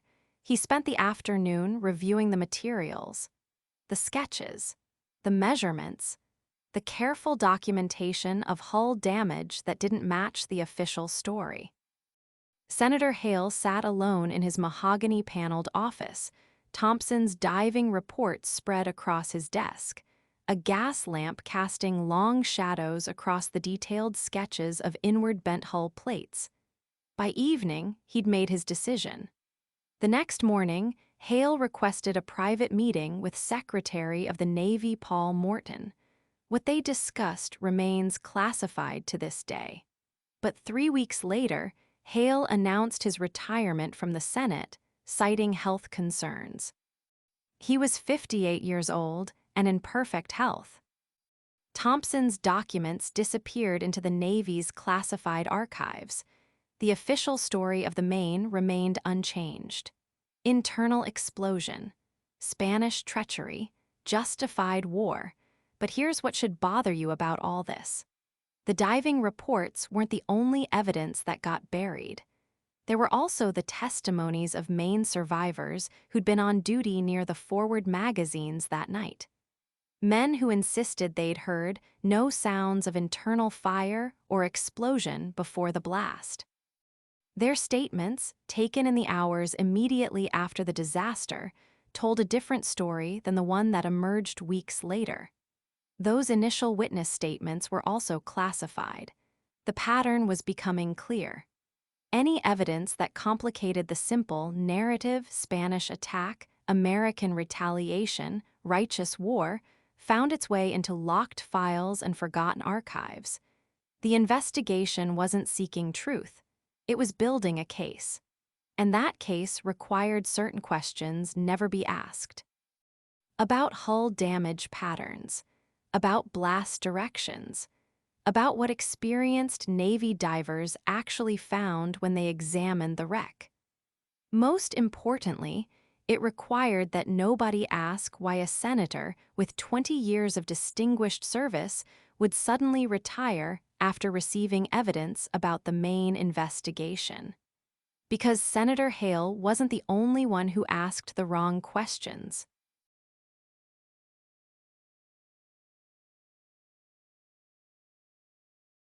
Senator Eugene Hale stood at his mahogany desk in the Capitol building, examining a stack of telegrams that had arrived that morning, March 8, 1898. The Republican from Maine, yes, Maine, had been asking questions that made his colleagues uncomfortable. Questions about the naval investigation. Questions about the rush to war. Questions that nobody seemed eager to answer. Hale had served in the Senate for 16 years. He understood the difference between genuine outrage and manufactured crisis. What he was seeing in March of 1898 felt manufactured. The official Naval Court of Inquiry had submitted its report to Congress just days earlier. 274 pages of testimony, technical drawings, and conclusions. The court found that an external explosion, a mine, had destroyed the Maine. Case closed. War justified. But Hale had read every page. More than that, he'd talked to people who weren't supposed to talk. Captain Charles Sigsbee, the Maine's commanding officer, had testified before the court for hours. His official statement supported the mine theory, but in private conversations with senators, Sigsbee had been more cautious. He'd mentioned the ship's magazines, the way ammunition could cook off in a fire, the possibility, just the possibility, that the explosion had started from within. Sigsbee never said this publicly, but he'd told Hale something that stuck. "I've been commanding ships for 23 years. I know what an internal explosion sounds like." Hale started asking uncomfortable questions during Senate debates. Why hadn't the court examined more Spanish evidence? Why were Spanish divers prevented from inspecting the wreck? Why was every witness who suggested an internal explosion dismissed as unreliable? The answers he got were variations of the same theme. Spain was the enemy. Spain had planted the mine. Anyone suggesting otherwise was unpatriotic. But Hale kept digging. He discovered that 3 members of the Naval Court of Inquiry had written private letters to family members expressing doubts about their own conclusions. Admiral Sampson, who chaired the investigation, had written to his wife. "The evidence points in multiple directions. We've chosen the one that serves the nation's interests." That letter never made it into the official record. Nobody asked why. Hale also learned about the Spanish naval experts who'd examined the wreck site independently. Their conclusion was unambiguous. The damage patterns suggested an internal explosion. Coal dust igniting in the ship's bunkers. a tragic accident, not an act of war. Their report was submitted to the U.S. State Department. It was filed away and forgotten. When Hale tried to introduce these findings during Senate hearings, he was shouted down by his own party. William McKinley, the Republican president, was trying to prevent war, but McKinley's own party was abandoning him. The press had already decided. The public wanted Spanish blood. Hale found himself increasingly isolated.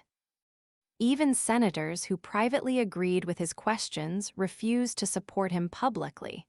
The political cost was too high. On March 15th, Hale made one last attempt. He stood before the full Senate and read portions of the Spanish naval report. He quoted Captain Sigsbee's private doubts.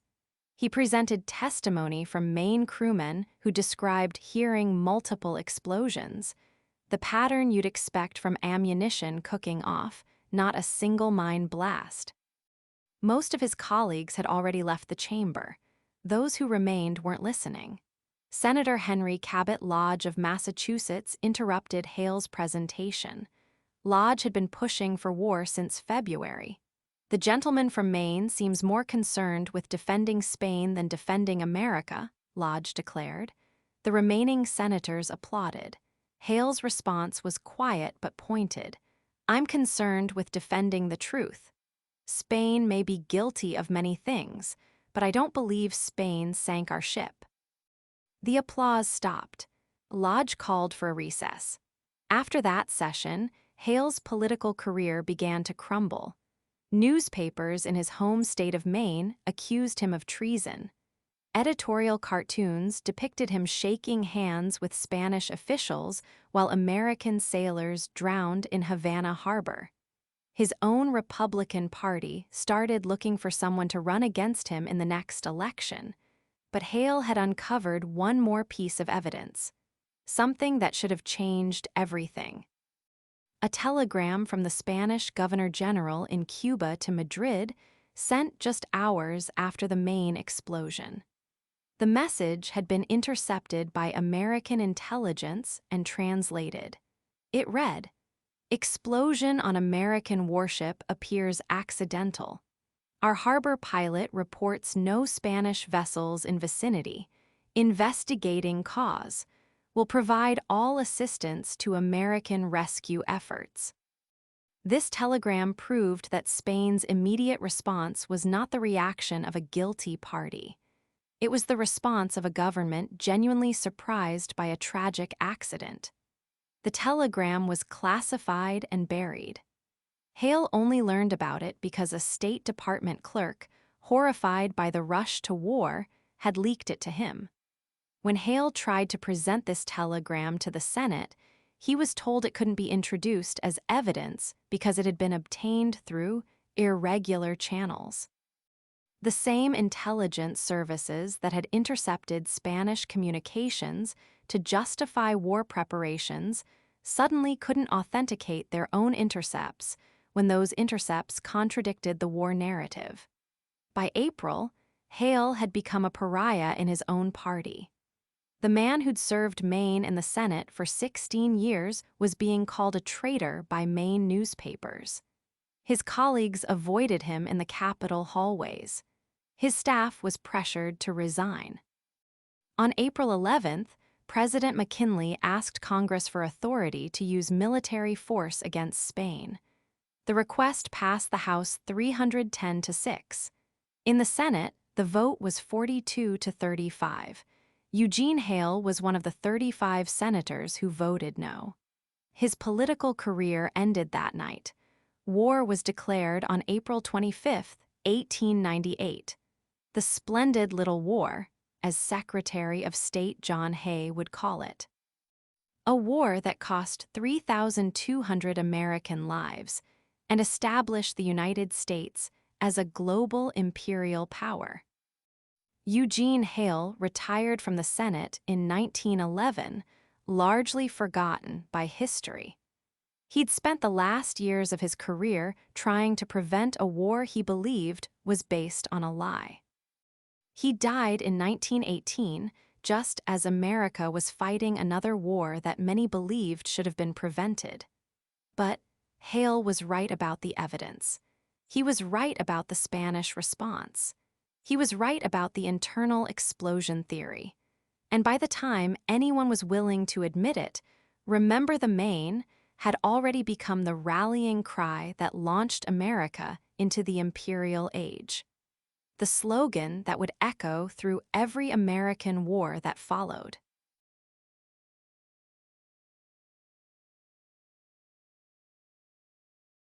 February 15th, 1898, 4 days after the Maine went down. The first "Remember the Maine" slogan didn't come from a newspaper editorial or a politician's speech. It came from a barroom argument in Brooklyn, two men screaming at each other about whether the Spanish did it on purpose. One of them, a dock worker named Patrick Hennessy, shouted it first. "Remember the Maine, you Spanish-loving bastard." The phrase stuck because it was short, 3 words, easy to chant. Easy to paint on a banner, easy to carve into a bar top with a pocket knife. William Randolph Hartz heard about the Brooklyn fight from one of his street reporters. He ran the slogan in 72-point type across the front page of the Journal the next morning, not as news, as a command. "Remember the Maine, to hell with Spain." Sales jumped 340,000 copies that day. Hearst ordered his circulation manager to track which newsstands sold out first, the ones near the docks, the ones outside factory gates. Working men bought papers, folded them, stuck them in their back pockets, carried that anger home. Joseph Pulitzer watched Hearst's numbers from his world office 6 blocks away. He'd been beating Hearst on Maine coverage for 3 days straight. Now Hearst had a slogan that people were already shouting in the streets. Pulitzer called an emergency meeting at 2 p.m. that afternoon. His editorial staff crowded into his corner office. 12 men in wool suits around a mahogany table. "Hearst has turned our story into his crusade," Pulitzer said. "We need something better than a slogan." What they came up with was worse. Much worse. Remember, you've already heard about the Naval Board investigation, the convenient conclusion about external explosions. What you haven't heard is how the newspapers used that conclusion before it was even finished. The Naval Board was still interviewing survivors when Pulitzer's World ran a full-page illustration of Spanish divers attaching mines to the Maine's hull. The headline, "How Spain Destroyed the Maine." The illustration showed Spanish naval officers directing the operation from a small boat. None of it happened. None of it could have happened. Spanish divers working at night in Havana Harbor, under the noses of American sentries, attaching explosives to a warship. The logistics alone made it impossible. But the illustration ran in 600,000 copies. People saw it. People believed it. People got angry. Hearst's Journal responded with something even more inflammatory. They hired a sketch artist, a man named Frederick Remington, who usually drew cowboys, to create a series of drawings showing Spanish soldiers torturing American prisoners. Not from the Maine. There weren't any American prisoners from the Maine. These were imaginary prisoners from an imaginary war that hadn't started yet.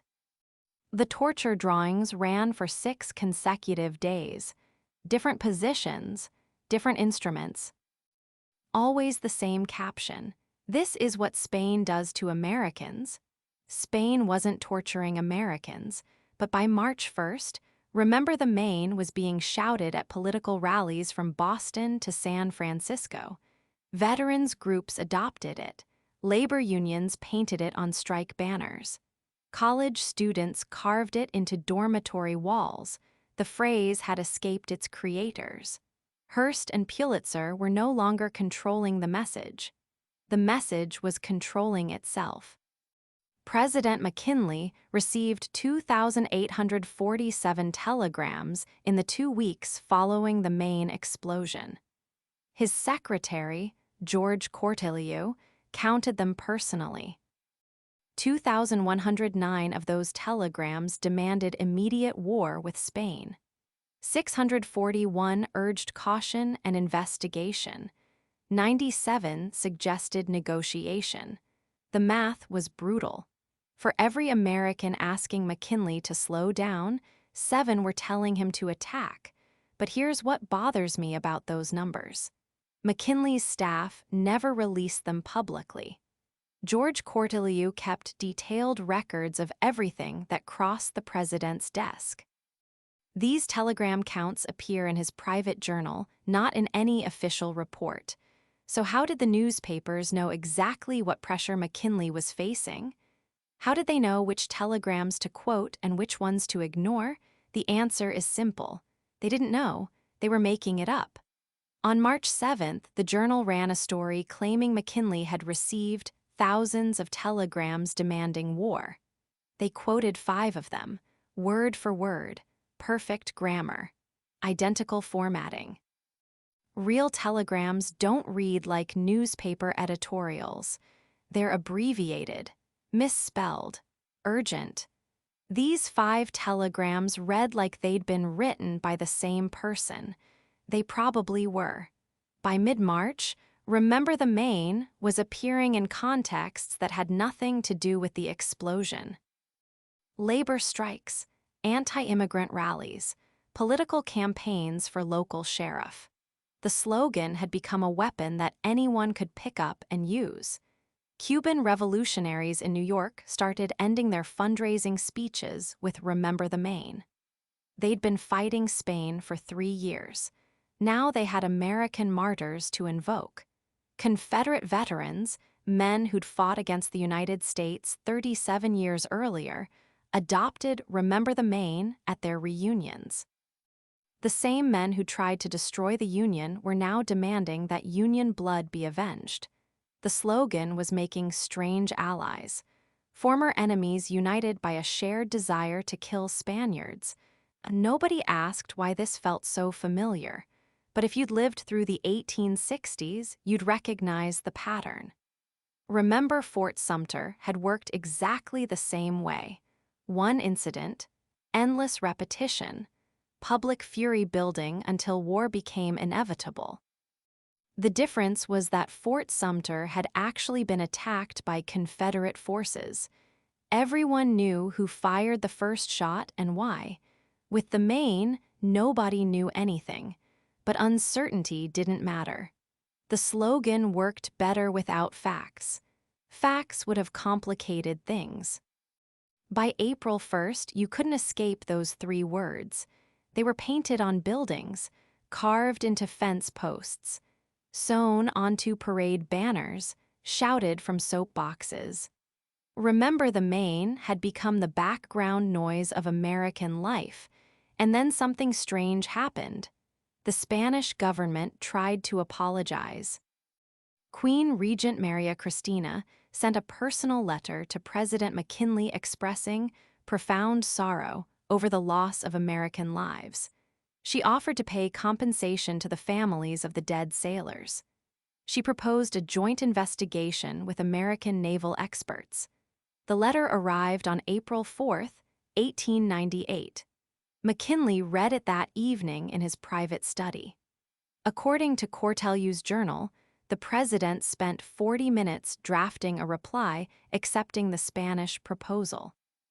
He never sent it, because by April 4th, accepting Spanish cooperation would have required McKinley to explain why he'd been preparing for war while the Spanish were trying to prevent one.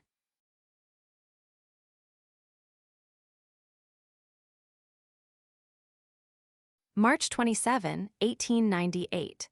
The Spanish ambassador to the United States, Enrique Dupuy de Lome, stood in his embassy office reviewing a handwritten cable from Madrid, the morning light streaming through tall windows onto polished mahogany furniture. The cable contained something nobody in Washington wanted to see: a formal offer of peace. Spain was offering to give Cuba complete autonomy, home rule, everything short of outright independence. They'd recall General Weyler. They'd end the reconcentration camps. They'd investigate the Maine explosion alongside American officials. All they wanted was time to negotiate. You have to understand what this meant. The entire justification for war, Spanish oppression of Cuba, was about to evaporate. The newspapers had spent 3 months convincing Americans that Spain was a brutal colonial power that would never compromise. Now Spain was compromising on everything. Delhomme sent the offer through official channels.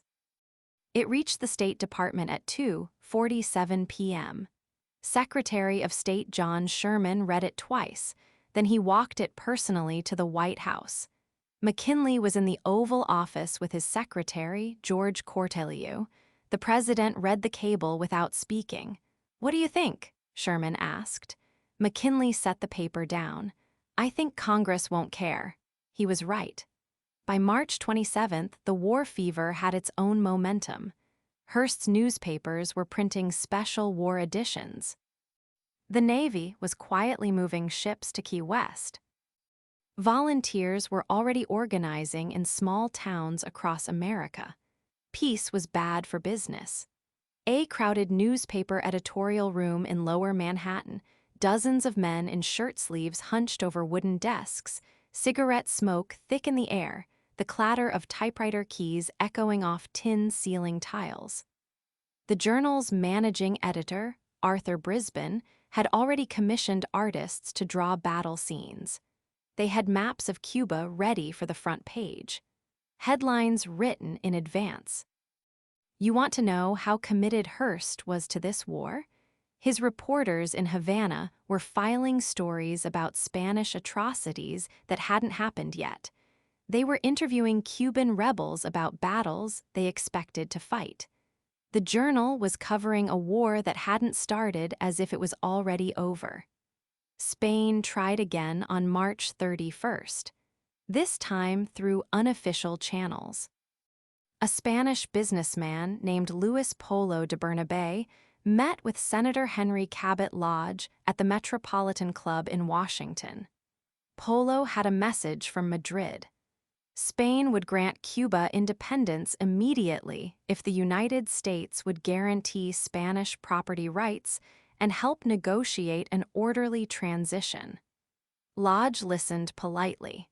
Then he explained the political reality. "Senator," Polo said later, according to his own account, "you're telling me that your country wants war more than peace." "I'm telling you," Lodge replied, "that peace won't sell newspapers." Senator Lodge sat across from the Spanish businessman at a corner table in the Metropolitan Club's oak-paneled dining room, crystal glasses and white china catching the soft glow of electric chandeliers, 1898 Washington. The conversation lasted 47 minutes. Lodge took notes on club stationery. Those notes disappeared from his papers. We only know about the meeting because Polo wrote about it years later. Here's what nobody talks about. McKinley actually supported the Spanish peace offers.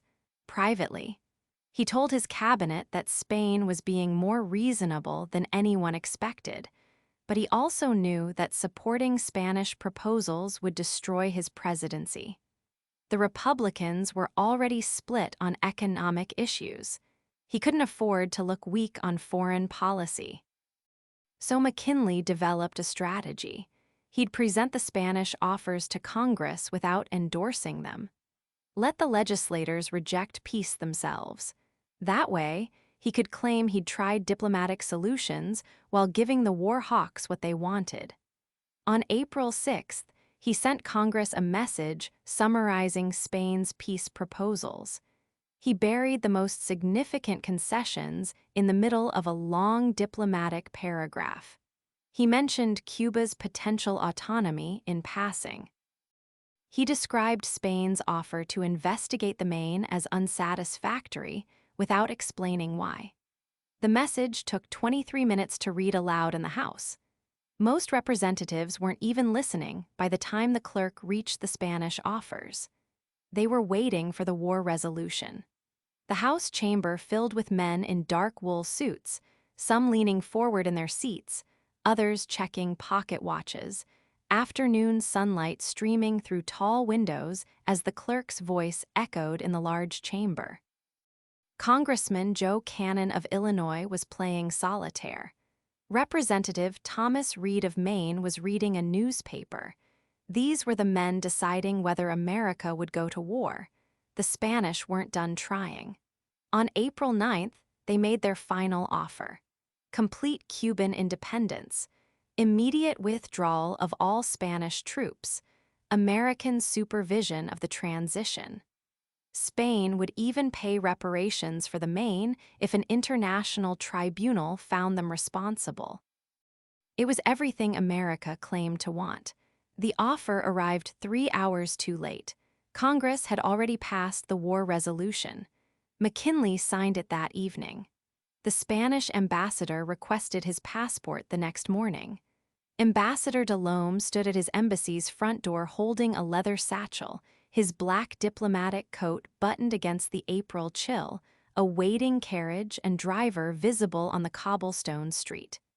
He left Washington on the 1:15 train to New York. But the Spanish peace offers weren't secret. They were reported in some newspapers. The New York Times ran a small item on page 4 about Spain's conciliatory gestures. The Washington Post mentioned ongoing diplomatic communications in a brief paragraph. Nobody cared. The country had already decided what it wanted to hear. You know what's interesting? Years later, when historians started examining the Spanish-American War, they found something unexpected in the State Department archives. Spain had been trying to avoid war for 8 months before the Maine exploded. They'd been offering concessions on Cuba since July 1897. The Maine investigation just gave them a reason to offer more. A dusty archive room with tall wooden filing cabinets, manila folders stacked on a researcher's table, afternoon light filtering through a single window, showing papers scattered across the worn wooden surface. Those diplomatic cables sat in government files for decades, unread. Uncatalogued, the inconvenient evidence of a war that didn't have to happen. The Spanish knew they couldn't win a war with the United States. Their navy was obsolete. Their army was exhausted from fighting in Cuba and the Philippines. They were trying to lose an empire gracefully instead of having it taken by force. But graceful exits don't make good copy. And America had already fallen in love with the idea of being a world power. The Spanish offers weren't just unwanted, they were irrelevant. The decision for war had been made in newsrooms and political clubs long before it was made in Congress. What happened to the survivors who remembered when peace was still possible?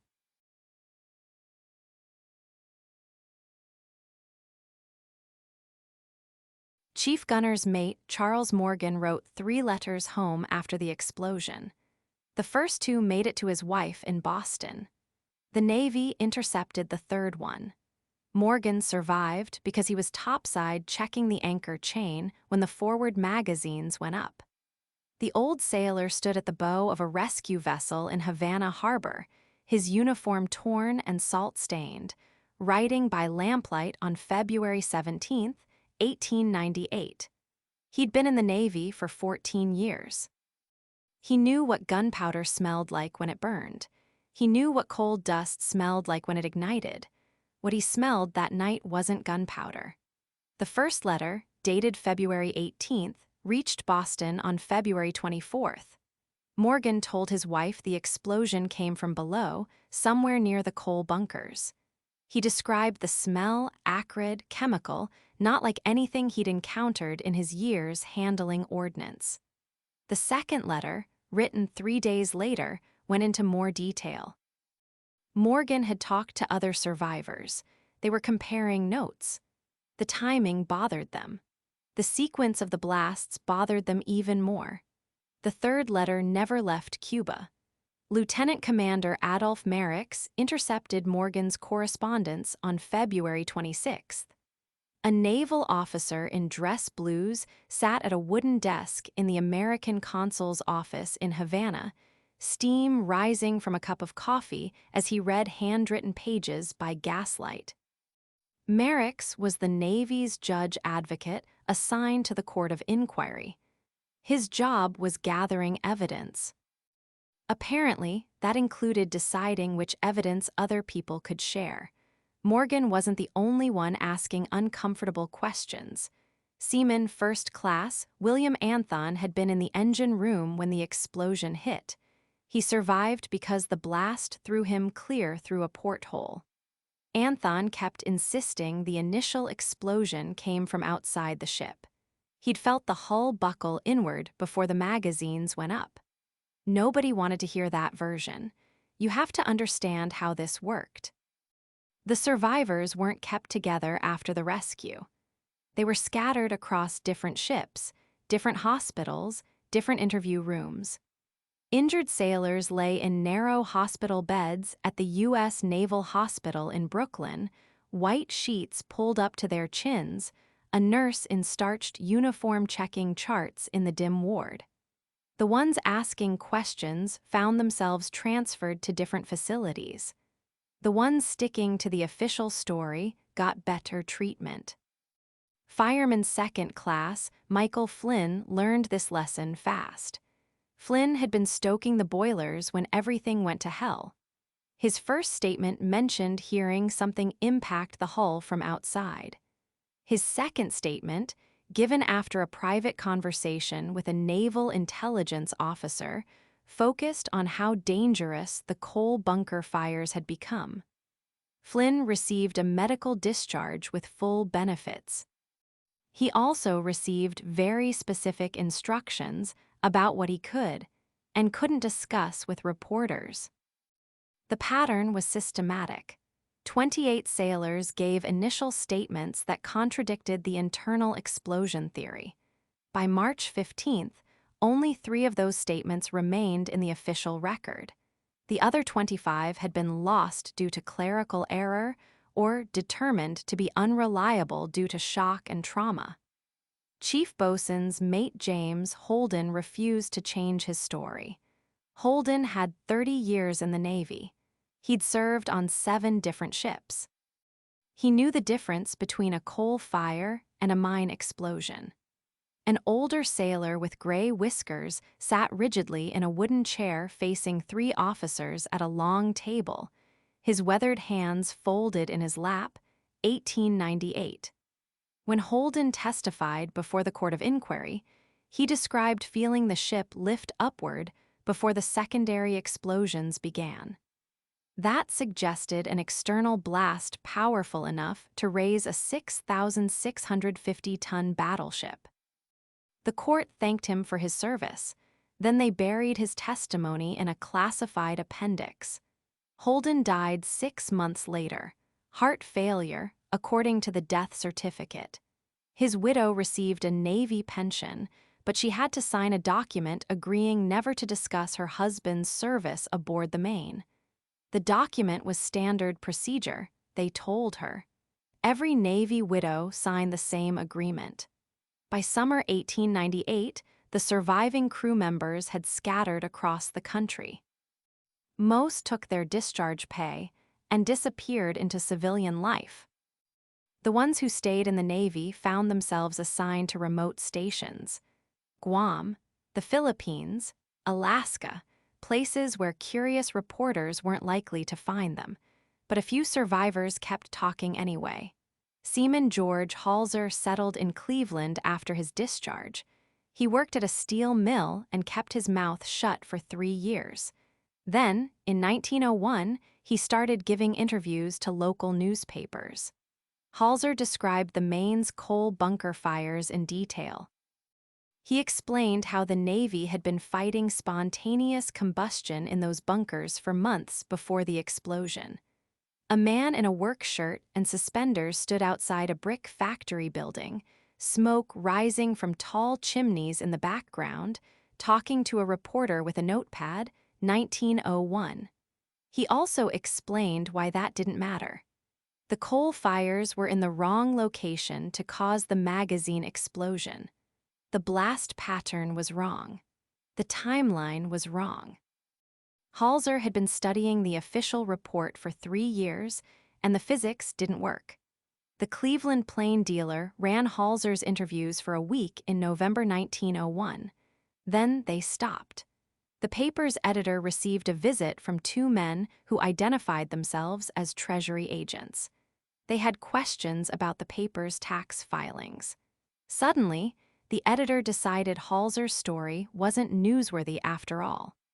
Halser lost his job at the steel mill 2 days after the last interview ran.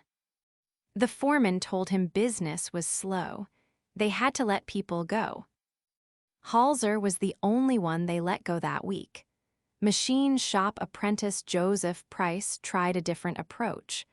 Price had kept detailed notes about the Maine's mechanical problems in the months before the explosion.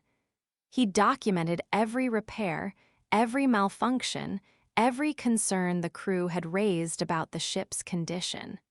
In 1902, he tried to publish his findings in a technical journal. The article never appeared. Price received a letter from the Navy Department explaining that his observations contained classified information. Publishing them would violate the Espionage Act.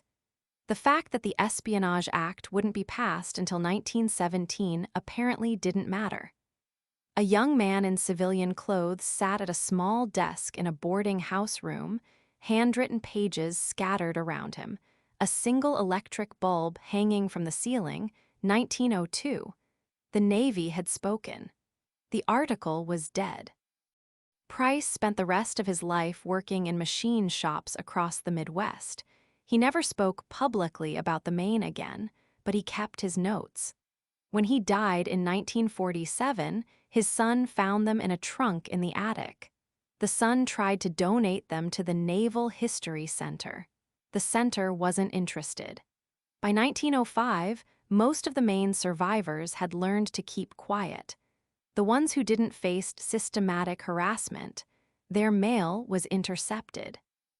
Their employers received anonymous tips about their unreliability.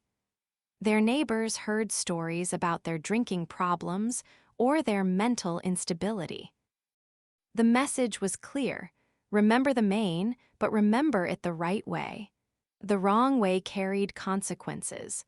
The last holdout was ordinary seaman Patrick MacDonald. MacDonald had been assigned to the Forward magazine when the explosion occurred. He shouldn't have survived, but a jammed hatch had forced him topside just minutes before the blast. MacDonald spent 7 years trying to get someone to listen to his account of what he'd seen in those final moments. Nobody wanted to hear about the coal bunker fire that had been burning for weeks before the explosion. The fire that every sailor on the ship knew about. The fire that had nothing to do with what killed 266 men in Havana Harbor.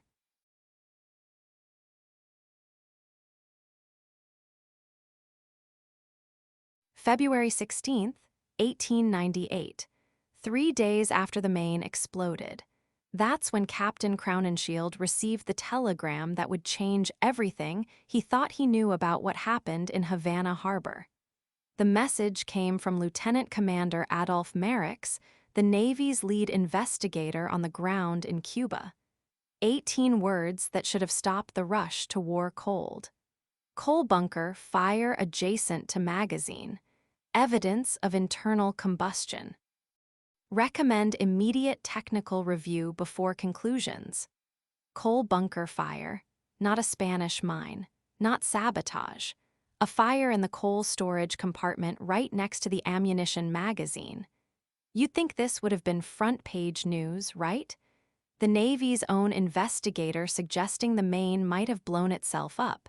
Instead, Merricks's telegram got filed in a folder marked Preliminary Reports and somehow never made it to the newspapers. Never made it to Congress. Never made it to President McKinley. Here's what Merricks found when he dove on the wreck. The Maine's coal bunker sat directly against the ship's forward magazine. One thin steel bulkhead separated tons of Pennsylvania coal from cases of gunpowder and artillery shells. Standard design for American warships in 1898. Standard and stupid. Coal fires were common on Navy ships. The stuff burned slowly, generated tremendous heat, and was almost impossible to extinguish once it got going. Most captains just lived with low-grade coal fires and hoped for the best. The Maine had been burning coal for 21 straight days, getting to Cuba. 21 days of heat building up in that forward bunker. But Merrick's wasn't just any investigator. He held a degree in naval engineering from Annapolis. He understood ship construction, metallurgy, combustion dynamics. When he said internal combustion, he knew exactly what he was talking about.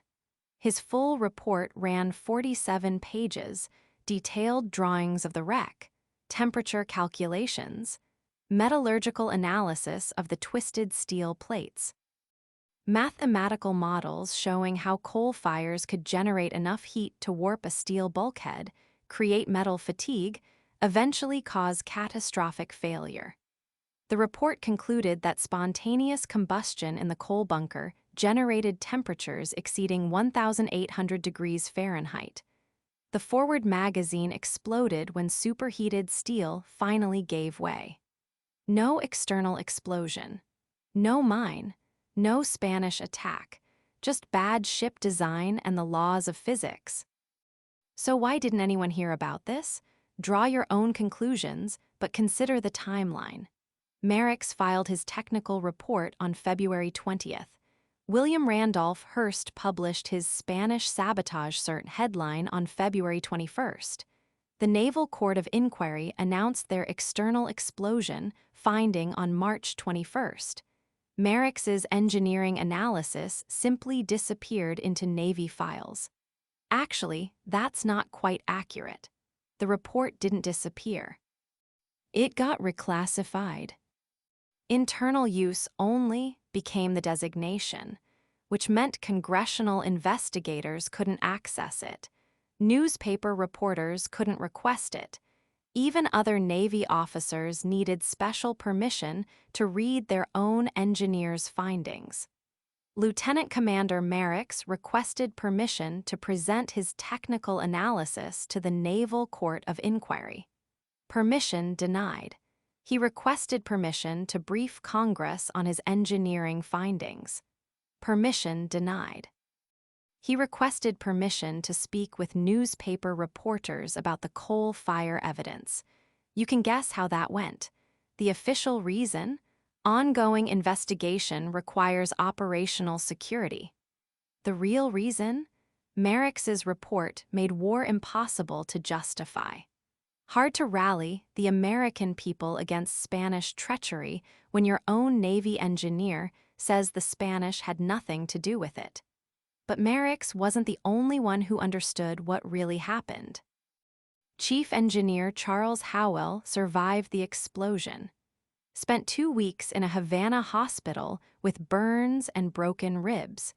When he finally got back to the States, Navy investigators interviewed him for 6 hours about the condition of the Maine's coal bunkers. Howell told them about the persistent smell of smoke in the forward sections, the unusually high temperatures in the coal storage areas, the way metal fixtures near the bunkers had started showing heat discoloration in the weeks before the explosion. Classic signs of spontaneous coal combustion that every Navy engineer recognized. The Navy classified his testimony as sensitive material. Here's a number that tells you everything: 1,681. That's how many American warships experienced documented coal fires between 1890 and 1900. The Navy kept meticulous records of these incidents because they were so common, so dangerous. Coal fires had destroyed the USS Constellation in 1894. severely damaged the USS Indiana in 1896, forced the USS Oregon to make emergency port calls twice in 1897. Every Navy captain knew coal fires were the single greatest internal threat to their ships, more dangerous than storms, equipment failures, even enemy action. The volatile Pennsylvania coal that American warships burned was notorious for spontaneous combustion. Mix it with tropical heat, poor ventilation, and weeks at sea, and you had a floating bomb. But somehow, when the Maine exploded, coal fire became the one explanation nobody wanted to consider. The Spanish government actually requested permission to send their own naval engineers to examine the wreck. They offered to share their findings with American investigators. They suggested a joint technical commission to determine the actual cause. Madrid was desperate to prove they had nothing to do with the explosion. The McKinley administration declined. American sovereignty over the investigation must be maintained, which meant Spanish engineers couldn't examine the evidence that might have exonerated Spain. Convenient if your goal was war rather than truth. By March 1898, 3 separate technical analyses had reached the same conclusion. Merrick's engineering report, Howell's eyewitness testimony, a confidential assessment from the Navy's Bureau of Construction that found high probability of internal combustion leading to magazine detonation. None of these reports became public until 1976, 78 years after the Maine exploded. 78 years after America went to war based on what the Navy's own engineers knew was almost certainly an accident. The coal bunker fire explanation had one fatal flaw from a political perspective. It made the Spanish-American War completely unjustifiable. Can't rally the American people to avenge the Maine if the Maine destroyed itself. Can't demand justice for Spanish treachery if there was no Spanish treachery. So the coal fire evidence got buried. The engineering reports got classified. The eyewitness testimony got sealed. And 400,000 American soldiers got ready to invade Cuba to avenge an explosion that Spain never caused. Congress was about to vote on a war declaration. They had 4 days of debate scheduled. 4 days to consider the evidence, weigh the options, decide whether American lives should be spent avenging the Maine. What they didn't know was that the best evidence about what really happened to the Maine was locked in Navy filing cabinets, stamped confidential, waiting for a war that didn't need to happen.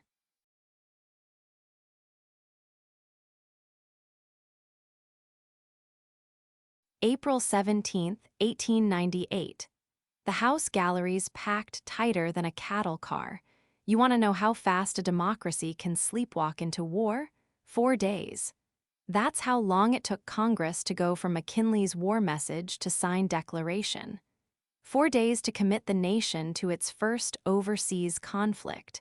4 days to transform America from a continental power into an empire. But here's what nobody talks about. Those 4 days weren't debate. They were theater. Senator Henry Cabot Lodge stood at his mahogany desk on April 18th, waving a copy of the Naval Court's report like it was holy scripture. The Massachusetts Republican had been pushing for war since the Maine went down. Now he had his moment. The destruction was caused by an exterior explosion, he declared, his voice carrying to the packed galleries. This is not conjecture. This is scientific fact. Scientific fact. Remember that phrase. Lodge knew exactly what he was doing. The Naval Court's report, the one that blamed an external mine without explaining how Spanish forces could have planted one undetected in Havana Harbor, became gospel truth the moment it hit the Senate floor. No questions about methodology. No discussion of alternative theories. No mention of the coal bunker, fire evidence that Captain Sigsbee himself had raised. Senator George Vest of Missouri tried to slow things down. The old Confederate veteran stood up during Lodge's speech, his hands shaking slightly as he gripped his notes. "Mr. President," he said, addressing the chair, "are we to rush headlong into war based on a single investigation? Have we forgotten that Spain has offered arbitration?" The galleries hissed. Actually hissed like he'd blasphemed in church. Vest pressed on anyway. He read aloud from the Spanish diplomatic cables, the ones offering international arbitration, the ones proposing joint investigation, the ones practically begging for any alternative to war. "Spain has agreed to every American demand except the impossible one," he said. "They cannot abandon Cuba without a revolution that would destroy their monarchy." Nobody wanted to hear it. The war fever had reached that point where facts become unpatriotic. Here's where it gets ugly. The House vote wasn't even close. 310-6 for war. 6 congressmen, 6, had the spine to vote against what they knew was a manufactured crisis. Thomas Reed of Maine, the Speaker of the House, didn't even vote. He just sat in his chair, watching his colleagues march toward what he privately called this unnecessary war. You know, if you're still listening at this point, you're one of us. Hit subscribe. We uncover a new American mystery every single night. The Senate took longer, but only because they spent 2 days arguing about the Teller Amendment, the promise that America wouldn't annex Cuba after the war. Senator Orville Platt of Connecticut fought that amendment tooth and nail. He wanted no restrictions on what America could do with its conquered territory. "We cannot tie our hands with premature promises," he argued. The Teller Amendment passed anyway, 42-35. Hold that vote in your mind. We'll come back to what happened to that promise. But the real action happened in the cloakrooms. That's where Senator Marcus Hanna, McKinley's closest advisor, worked frantically to find some way out. Hanna represented Ohio steel and coal interests, the business community that would actually have to pay for this war. He spent those 4 days pulling senators aside, showing them telegrams from Spanish officials, begging them to consider economic consequences. "This war will cost us $2 billion, Hanna told anyone who would listen. "For what? For Cuba? We can buy Cuba for less than we'll spend on the first month of fighting." Nobody listened. The yellow press had done its work too well. The most telling moment came on April 19th during the final Senate debate. Senator Jacob Gallinger of New Hampshire read a prepared statement from the Navy Department. It listed American naval strength: 4 first-class battleships, 2 armored cruisers, 13 protected cruisers. Impressive numbers, except for one small problem. Half those ships were scattered across the Pacific. The North Atlantic Squadron, the force that would actually fight Spain, consisted of exactly 1 modern battleship and 3 cruisers. Spain's Caribbean fleet included 7 cruisers and 3 destroyers, all concentrated in Cuban waters. Senator Eugene Hale of Maine, a Republican, mind you, not some anti-war Democrat, stood up with a simple question. "Has anyone calculated whether we have sufficient naval force to guarantee victory?" Silence. Complete silence. Nobody had run the numbers. The war resolution passed the Senate 42-35 on April 19th. McKinley signed it the next day, after one final attempt to reach Spanish negotiators through intermediaries in Paris. The Spanish response came back 3 hours too late. They were prepared to grant Cuba complete autonomy, everything short of independence. The cable arrived at the White House at 11 p.m. McKinley had signed the war declaration at 6 p.m.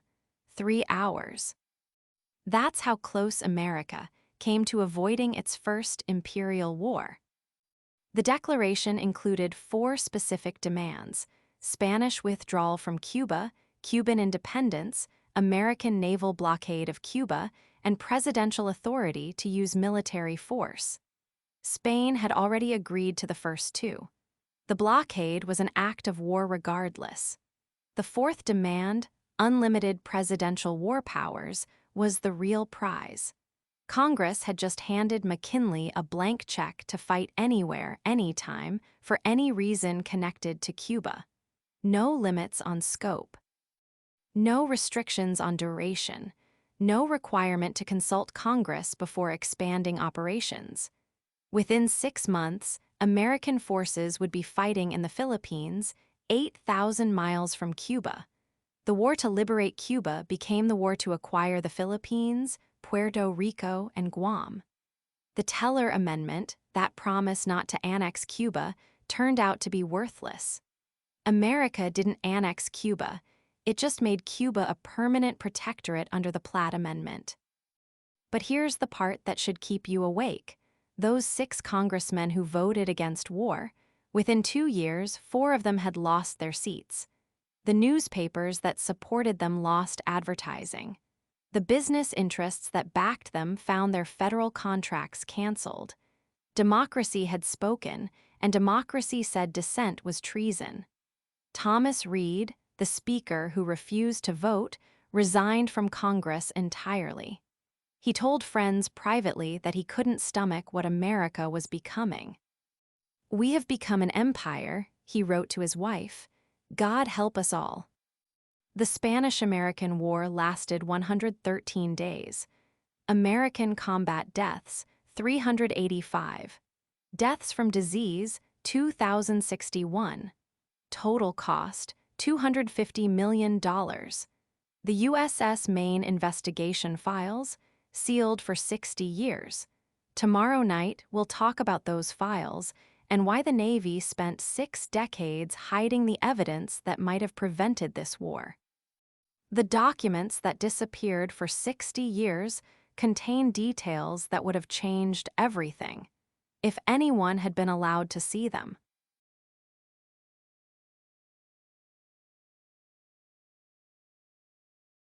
The National Archives vault in College Park, Maryland holds a file marked Maine Incident Correspondence, 1898–1958.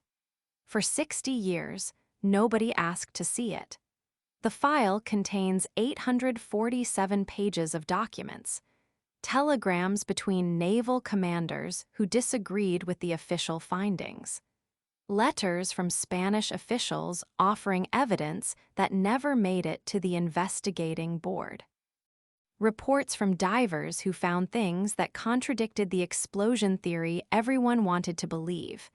Most disturbing of all, correspondence between newspaper editors and government officials about what stories to print and which ones to kill. The file was classified under what they called administrative discretion. Not top secret, not confidential, just tucked away. You'd think 60 years would be long enough for any government to release documents about a ship that sank in 1898.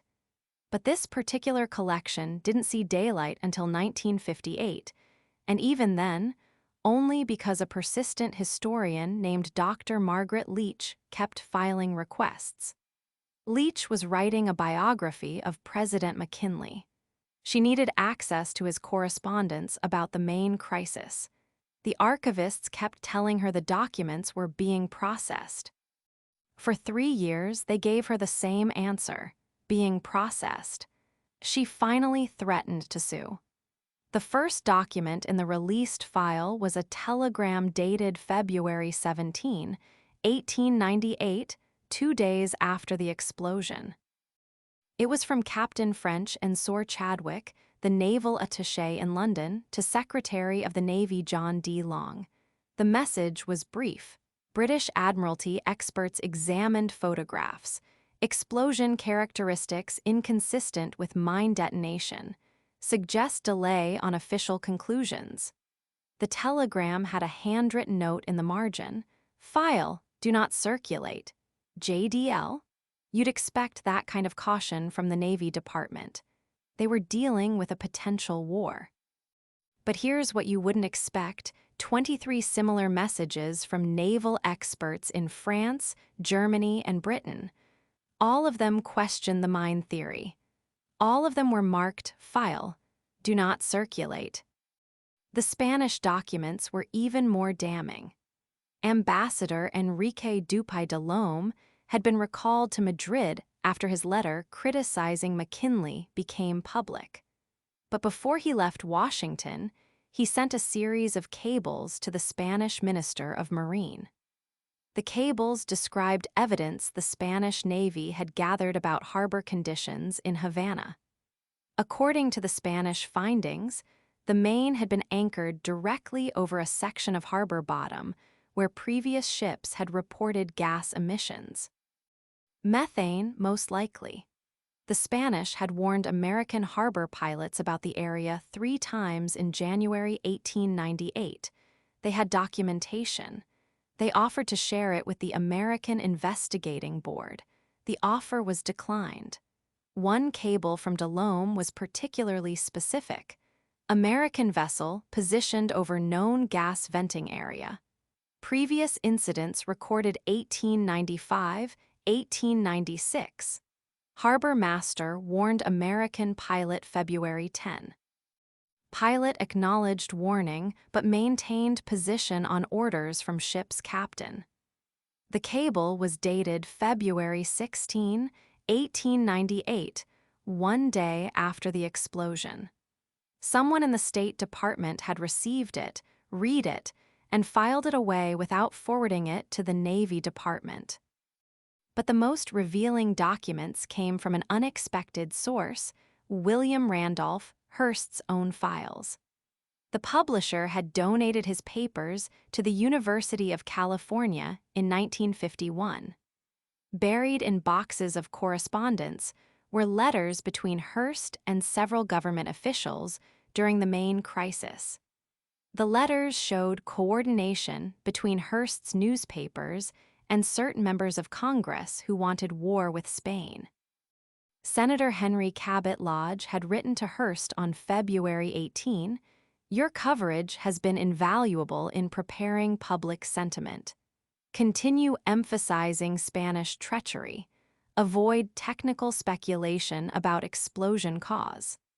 Hearst replied the next day, "Happy to maintain current editorial position. Circulation up 340% since explosion. War sells papers." That exchange alone should have sparked investigations into the relationship between press and government during the Maine crisis. Instead, the letters were quietly transferred to a restricted section of the Hearst collection.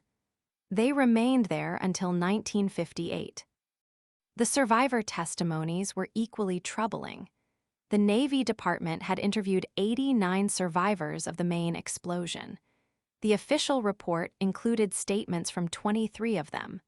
The missing 66 interviews were in the classified file. Several survivors had described hearing sounds before the explosion that weren't consistent with a mine detonation. Seaman Patrick McHugh told investigators he heard a rumbling, like coal shifting in the bunkers, minutes before the blast. Fireman John Bloomer described a hissing sound, like steam escaping, that lasted for nearly an hour before the explosion. Most significantly, Chief Machinist's mate William Clancy testified that he had reported problems with coal bunker ventilation to his superior officers 3 times during the voyage to Havana. The bunkers were running hot. The ventilation system wasn't working properly. Gas was building up. Nobody had listened. The Navy Department classified Clancy's testimony as prejudicial to good order and discipline. The most disturbing revelation came in a series of letters between Secretary of the Navy Long and Assistant Secretary Theodore Roosevelt. The letters were written in March and April 1898, while Congress was debating the war resolution. Roosevelt had pushed hard for war from the beginning, but in a private letter to long-dated March 15, he wrote, "Regardless of explosion cause, Spanish presence in Western Hemisphere remains intolerable." Maine incident provides necessary pretext for action that has been needed for years. Long responded, "Agree that Spanish expulsion is strategic necessity. Investigation conclusions should support policy requirements rather than complicate them." They weren't discussing evidence. They were discussing narrative management. The final document in the file was a memorandum from President McKinley to his cabinet, dated April 10, 1898, one day before he asked Congress for authorization to use military force. The memo was brief. Decision has been made based on national interests broader than Maine incident. Historical record should reflect this decision as response to Spanish aggression rather than imperial expansion. For 60 years, these documents remained locked away while history books repeated the story of Spanish treachery and American righteousness. The mine theory became accepted fact. The war became a noble crusade for Cuban freedom. The dead sailors became martyrs to Spanish aggression, but the documents tell a different story. They reveal a government that suppressed inconvenient evidence, coordinated with sensationalist newspapers, and used a tragic accident as justification for a war it wanted to fight anyway. When the files were finally released in 1958, most historians were busy studying World War II and the Cold War. Few paid attention to 60-year-old documents about a war that seemed ancient and irrelevant. Nobody connected the dots between the Maine papers and the patterns they revealed about government information management. Nobody asked what other convenient narratives might be hiding similar document collections in similar vaults. They should have asked. Because in 1964, another American warship would report an attack in foreign waters. And once again, the government's version of events would become the justification for a much larger war. The patterns established in 1898 weren't historical curiosities. They were blueprints for the future.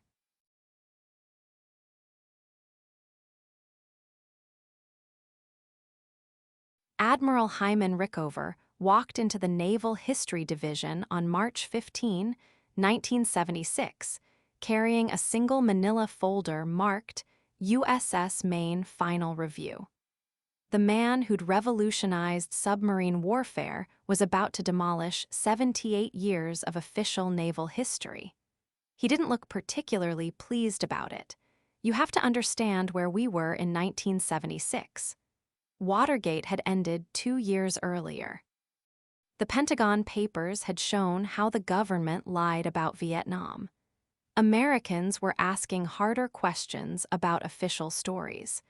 And here was Rickover, the most respected admiral in the Navy, about to torpedo the USS Maine narrative that had justified the Spanish-American War.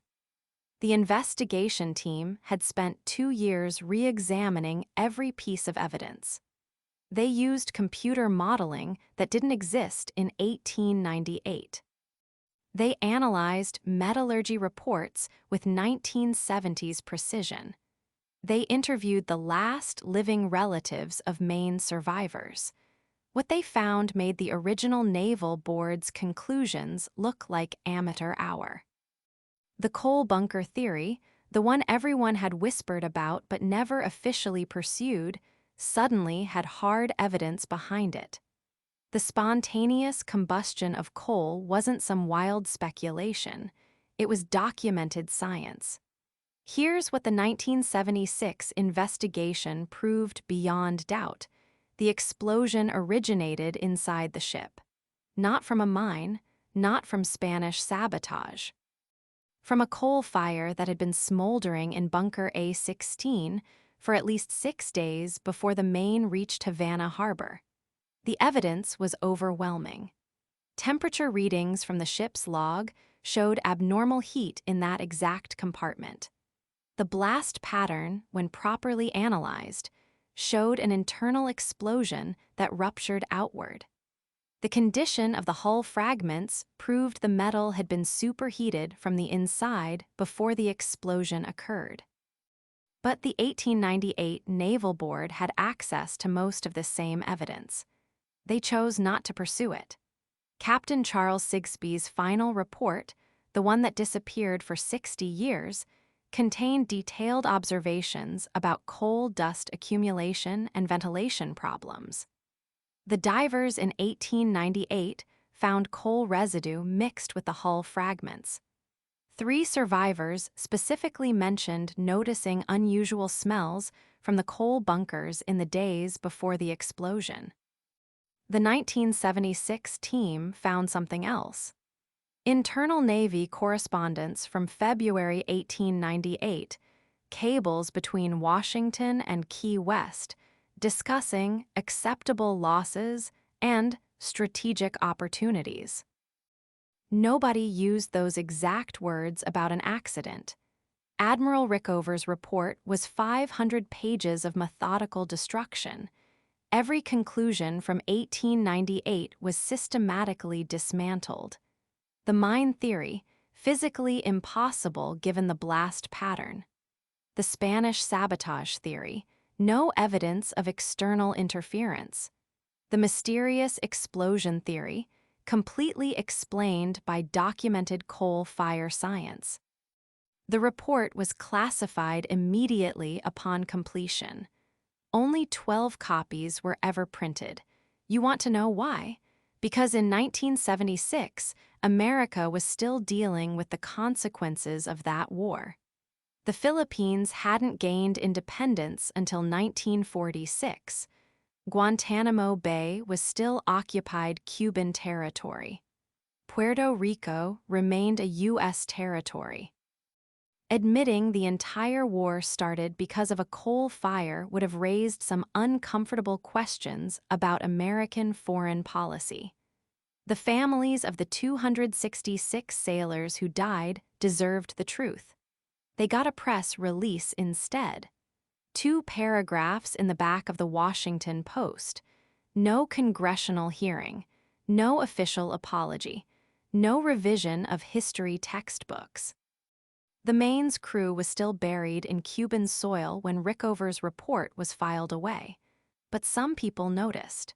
Historians started asking new questions. Journalists began investigating other convenient military incidents. The pattern was always the same: initial tragedy, immediate blame assignment, rapid military response, and decades later, quiet revision when nobody was paying attention anymore. The Spanish government issued a statement in 1976, very diplomatic. Very careful.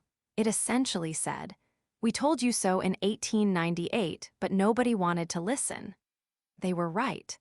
The Spanish had offered to conduct a joint investigation in 1898. They'd proposed international arbitration. They'd even offered to pay reparations for an accident they didn't cause. William Randolph Hearst was still alive when the 1976 report was completed, 91 years old and living in California. He never commented on Rickover's findings. The admiral who'd changed everything about naval warfare had just changed everything about naval history. But changing history and changing the official record are 2 different things.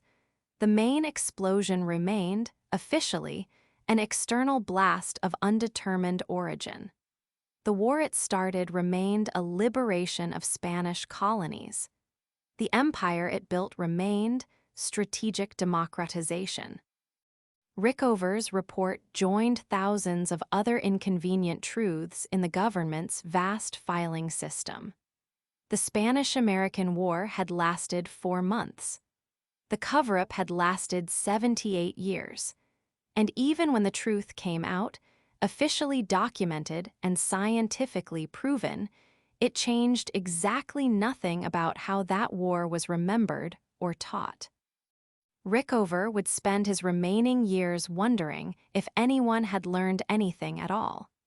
But there was one person who definitely learned something from the 1976 investigation. An admiral who'd been present for the original review, who'd kept quiet for decades, who'd watched Rickover dismantle the official story piece by piece. And in 1978, 2 years after the report was buried, that admiral finally decided to tell his own version of what really happened in Havana Harbor.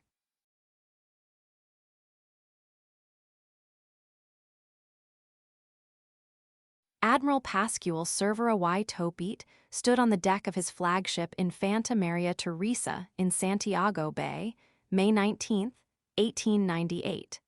The Spanish admiral had sailed his entire fleet into what he knew was a trap. 4 armored cruisers and 2 destroyers against a dozen American battleships waiting outside the bay. Cervera had protested this deployment from Madrid. He'd called it suicide in writing. His superiors ordered him to Cuba anyway. But here's what nobody talks about. 6 weeks before the Maine exploded, Cervera had submitted a detailed analysis to the Spanish Naval Ministry. 23 pages documenting every weakness in Spain's Caribbean defenses. He'd identified Havana Harbor as particularly vulnerable to internal sabotage. The report included specific recommendations for upgrading security protocols around foreign vessels. The Spanish Naval Ministry filed his report. They didn't implement a single recommendation. They never even acknowledged receiving it. You'd think an experienced admiral warning about harbor security might get some attention. Cervera had commanded ships for 34 years. He'd fought in 3 wars. He understood explosives, understood harbors, understood how easy it would be for someone with the right knowledge to sink a ship from the inside. His January 1898 report read like a blueprint for what happened to the Maine. After the war, when American investigators started digging through Spanish archives, they found Cervera's security analysis. The timing was impossible to ignore. A Spanish admiral predicting exactly the kind of incident that would give America its pretext for war. So the Army War College classified Cervera's report, buried it in their restricted files for 60 years. The official reason was ongoing intelligence value. The real reason was simpler. If an experienced Spanish naval officer had warned his own government about harbor security weaknesses, and that government had ignored him, then maybe the Maine explosion wasn't as mysterious as everyone claimed. Cervera's story gets stranger after Santiago. The American fleet destroyed his squadron completely on July 3, 1898. Cervera himself was captured, brought to Annapolis as a prisoner of war. Standard protocol called for enemy officers to be held in military custody. Instead, the Navy Department gave Cervera unusual privileges. He was housed in the Naval Academy's guest quarters. He dined with American officers. He was allowed to write letters without censorship. Cervera wrote dozens of letters during his captivity. Letters to his family, letters to Spanish naval colleagues, letters to American officers he'd met during his imprisonment. Every single one of those letters has disappeared from the official record. The Navy Department claimed they were destroyed in a 1921 fire at the Washington Navy Yard, but other documents from the same collection survived. Personnel files from 1898, ship maintenance logs, routine correspondence. Only Cervera's letters were lost. Only the writings of the Spanish admiral who'd predicted harbor security problems 6 weeks before the Maine exploded. Here's where Cervera's story intersects with something nobody wanted to discuss. During his captivity at Annapolis, American naval officers debriefed him extensively about Spanish naval capabilities. Standard intelligence gathering, but they also asked him detailed questions about the Maine incident, what he'd heard from Spanish officials, what he thought had caused the explosion, whether Spain had any involvement. Cervera's answers were recorded in a series of classified interviews between August and December 1898. The transcripts were filed with the Office of Naval Intelligence. Those transcripts have never been declassified. What we know comes from fragments, references in other documents, mentions in officers' private papers. According to these sources, Cervera told his American interrogators something that contradicted everything they'd been saying publicly about the Maine. He provided technical details about the explosion that didn't match the official Naval Board findings. He offered theories about what might have really happened. The Office of Naval Intelligence found Cervera's testimony so problematic they created a special classification category just for his interviews. Restricted compartmented information, a designation that didn't exist before 1898. The Spanish admiral's words were locked away deeper than routine military secrets. Cervera was released in September 1898, part of the General Prisoner Exchange. He returned to Spain expecting to face court-martial for losing his entire fleet. Instead, the Spanish Navy promoted him. They gave him command of the Ferrol Naval Base. They awarded him the Grand Cross of Naval Merit.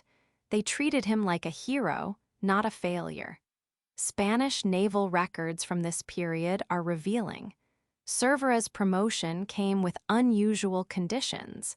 He was forbidden from discussing his Cuban campaign publicly. He couldn't write memoirs.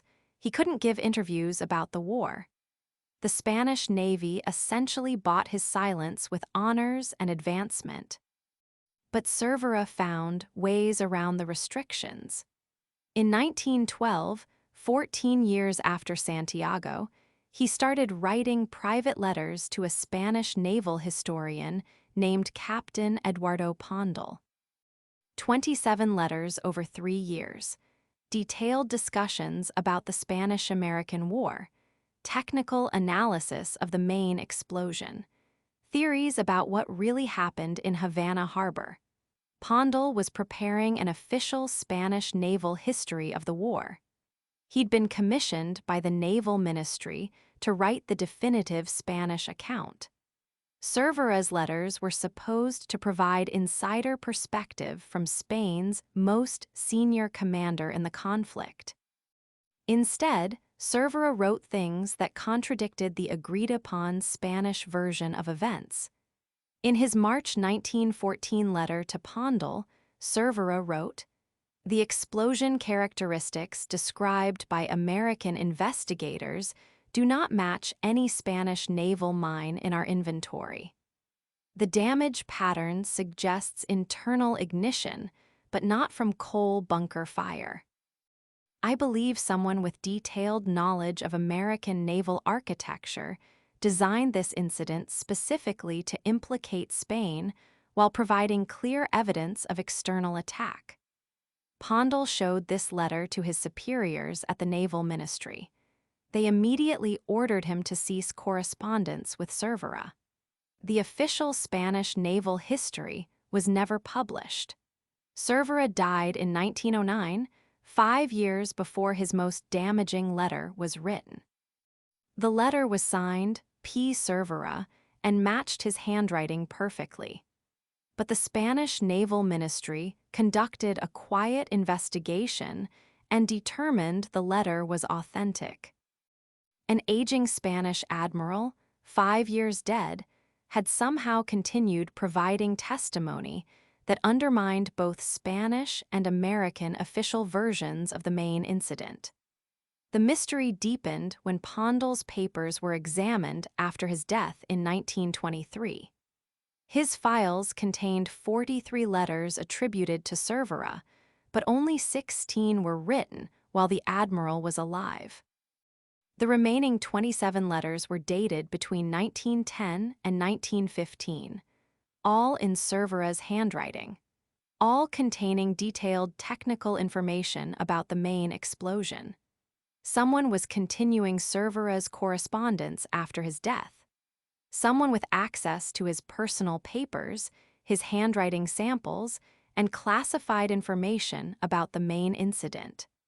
Someone who wanted Cervera's version of events preserved, even if they had to forge it posthumously.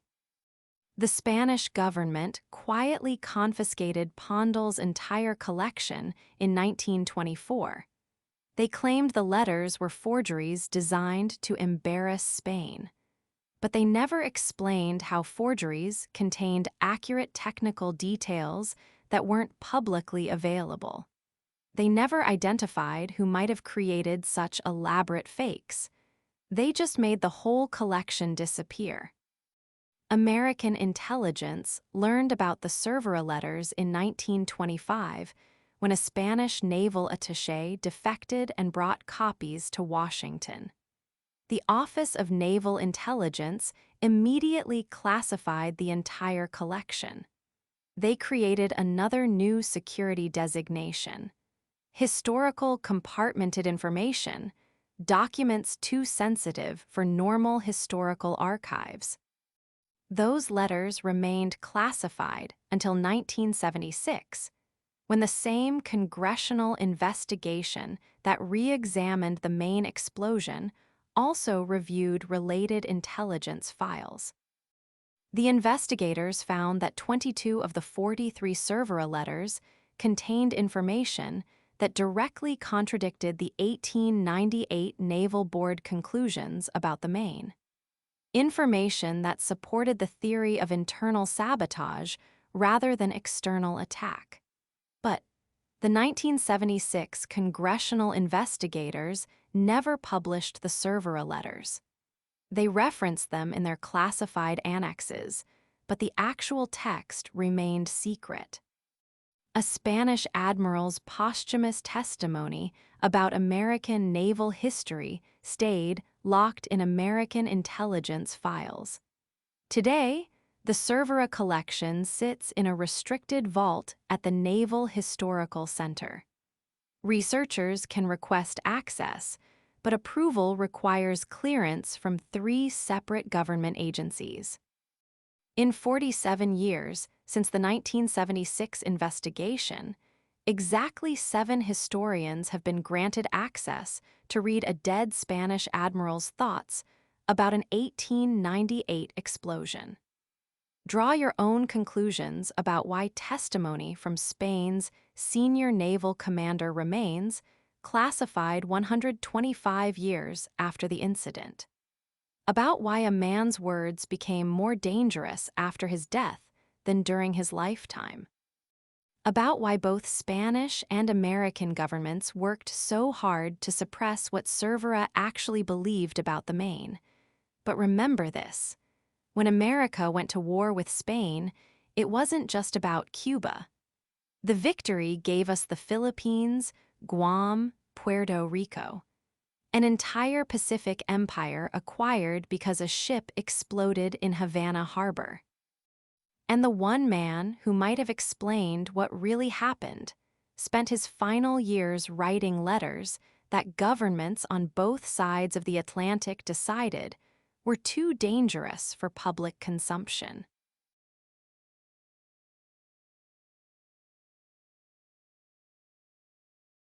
August 13, 1898. The USS Charleston drops anchor in Manila Bay, carrying the first wave of American administrators to their new Pacific colony. The war they'd started to liberate Cuba had somehow handed them an archipelago 7,000 miles from home. Nobody seemed to question how that happened. You have to understand, when Congress declared war on Spain, the Philippines weren't even part of the conversation. The joint resolution mentioned Cuba exactly 7 times. It mentioned Puerto Rico twice. The Philippines? Not once. Yet here was Commodore George Dewey, appointed to command the Asiatic Squadron 6 months before the Maine exploded, sitting in Hong Kong with sealed orders and enough coal for a one-way trip to Manila. Those orders came from Assistant Secretary of the Navy Theodore Roosevelt, the same Roosevelt who'd been pushing for war since February. The same Roosevelt who sent Dewey those instructions on February 25th, 15 days before Congress appropriated $1 for national defense. Roosevelt's cable was 8 words long: keep full of coal. In the event of declaration of war Spain, your duty will be to see that the Spanish squadron does not leave the Asiatic station, and then offensive operations in Philippine Islands. Offensive operations, not defensive, not protective, offensive. The Spanish squadron in Manila consisted of 7 wooden ships with crews that hadn't been paid in 4 months. Admiral Patricio Montojo y Pasaran had been begging Madrid for modern vessels since 1896. His flagship, the Reina Cristina, was 31 years old and leaked so badly her pumps ran constantly. His shore batteries dated to the 1870s. Some of his guns couldn't even rotate. Dewey brought 6 modern steel warships, 1,743 sailors, and enough ammunition to level the city. The Battle of Manila Bay lasted 7 hours. The Spanish lost 381 men. The Americans lost 1 chief engineer, Francis Randall, who died of heat stroke in the engine room of the USS McCulloch. Not exactly the stuff of epic naval warfare, but here's what nobody talks about. Dewey didn't capture Manila. He captured the bay. The city itself remained under Spanish control for another 3 months. The Spanish garrison numbered 13,000 men. Dewey had 1,743 sailors and no troops, so why didn't he leave? According to his later testimony, he was awaiting orders. But the Navy Department's cables tell a different story. On May 4th, 3 days after the battle, Secretary of the Navy John Davis long cabled Dewey. The President, in the name of the American people, thanks you and your officers and men for your splendid achievement and overwhelming victory. Notice what's missing. Any instruction to hold the territory, any mention of occupation, any reference to permanent control. Dewey stayed because somebody wanted him to stay. The question is who? McKinley would later claim he couldn't find the Philippines on a map before the war started. That's either the most spectacular lie in presidential history or the most damning confession of incompetence. Because while McKinley was supposedly learning geography, his administration was already planning the occupation. The first transport ships left San Francisco on May 25th, carrying 2,500 troops under Brigadier General Thomas Anderson. They didn't sail for Cuba. They didn't sail for Puerto Rico. They sailed directly for Manila, loaded with enough supplies for a 6-month campaign. Anderson's orders, dated May 19th, were explicit. The destruction of the Spanish fleet at Manila, followed by the taking of the naval station at Cavite, the paroling of the garrisons, and the capture of the city of Manila, present the possibility of extending and holding our conquest in the Philippine Islands. Our conquest, not liberation. Conquest. The Filipinos had been fighting Spanish rule for 2 years under Emilio Aguinaldo. They controlled most of the countryside. They had a functioning government, a trained army, and a Declaration of Independence drafted and ready to sign. They assumed the Americans had come to help them finish the job. They assumed wrong. When Anderson's troops arrived, they found Aguinaldo's forces controlling the roads into Manila. The Spanish were trapped in the old city, cut off and running low on supplies. All the Americans had to do was wait. The Filipinos were winning their own war. Instead, Anderson ordered the Filipinos to withdraw. When Aguinaldo asked why, Anderson told him the United States was now responsible for maintaining order in the Philippines. Aguinaldo pointed out that his forces had been maintaining order just fine for months. The conversation didn't go well. By August, 11,000 American troops were ashore. The Spanish garrison was ready to surrender, but only to the Americans. They refused to surrender to the Filipinos they'd been fighting for 2 years. So on August 13th, the Americans and Spanish staged a fake battle for Manila. You read that right. A fake battle. The plan was simple. The Spanish would fire a few shots over American heads. The Americans would fire a few shots back. After a decent interval, the Spanish would raise the white flag and surrender the city to their fellow Europeans. The Filipinos would be locked out entirely. It worked, sort of. The Spanish surrendered on schedule. The Americans occupied the city.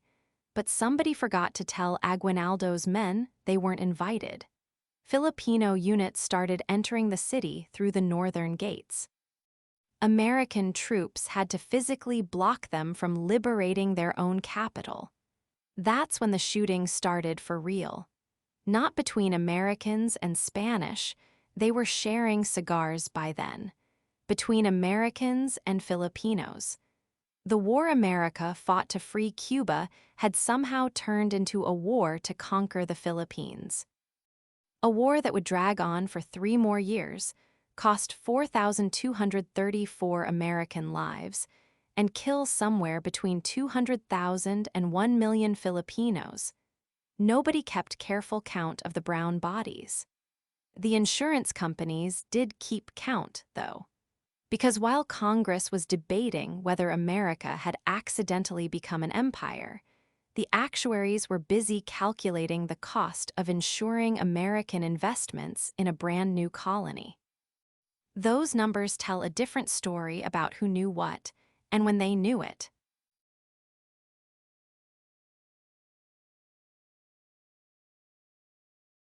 March 15, 1899. 11 months after the explosion. A claims adjuster named Harrison Caldwell walked into the offices of Lloyd's of London carrying a leather portfolio that would never see the inside of a courtroom. You want to know what really happened to the Maine? Follow the money. Not the appropriations Congress approved for the war, not the reconstruction funds for Havana Harbor, the insurance money, the quiet settlements. The policies that got paid without anyone asking too many questions. Lloyd's of London had insured the USS Maine for $2.1 million. Standard coverage for a battleship of her class. What wasn't standard was how fast they paid the claim. 43 days. You know how long maritime insurance claims usually took in 1899? Try 18 months. Minimum.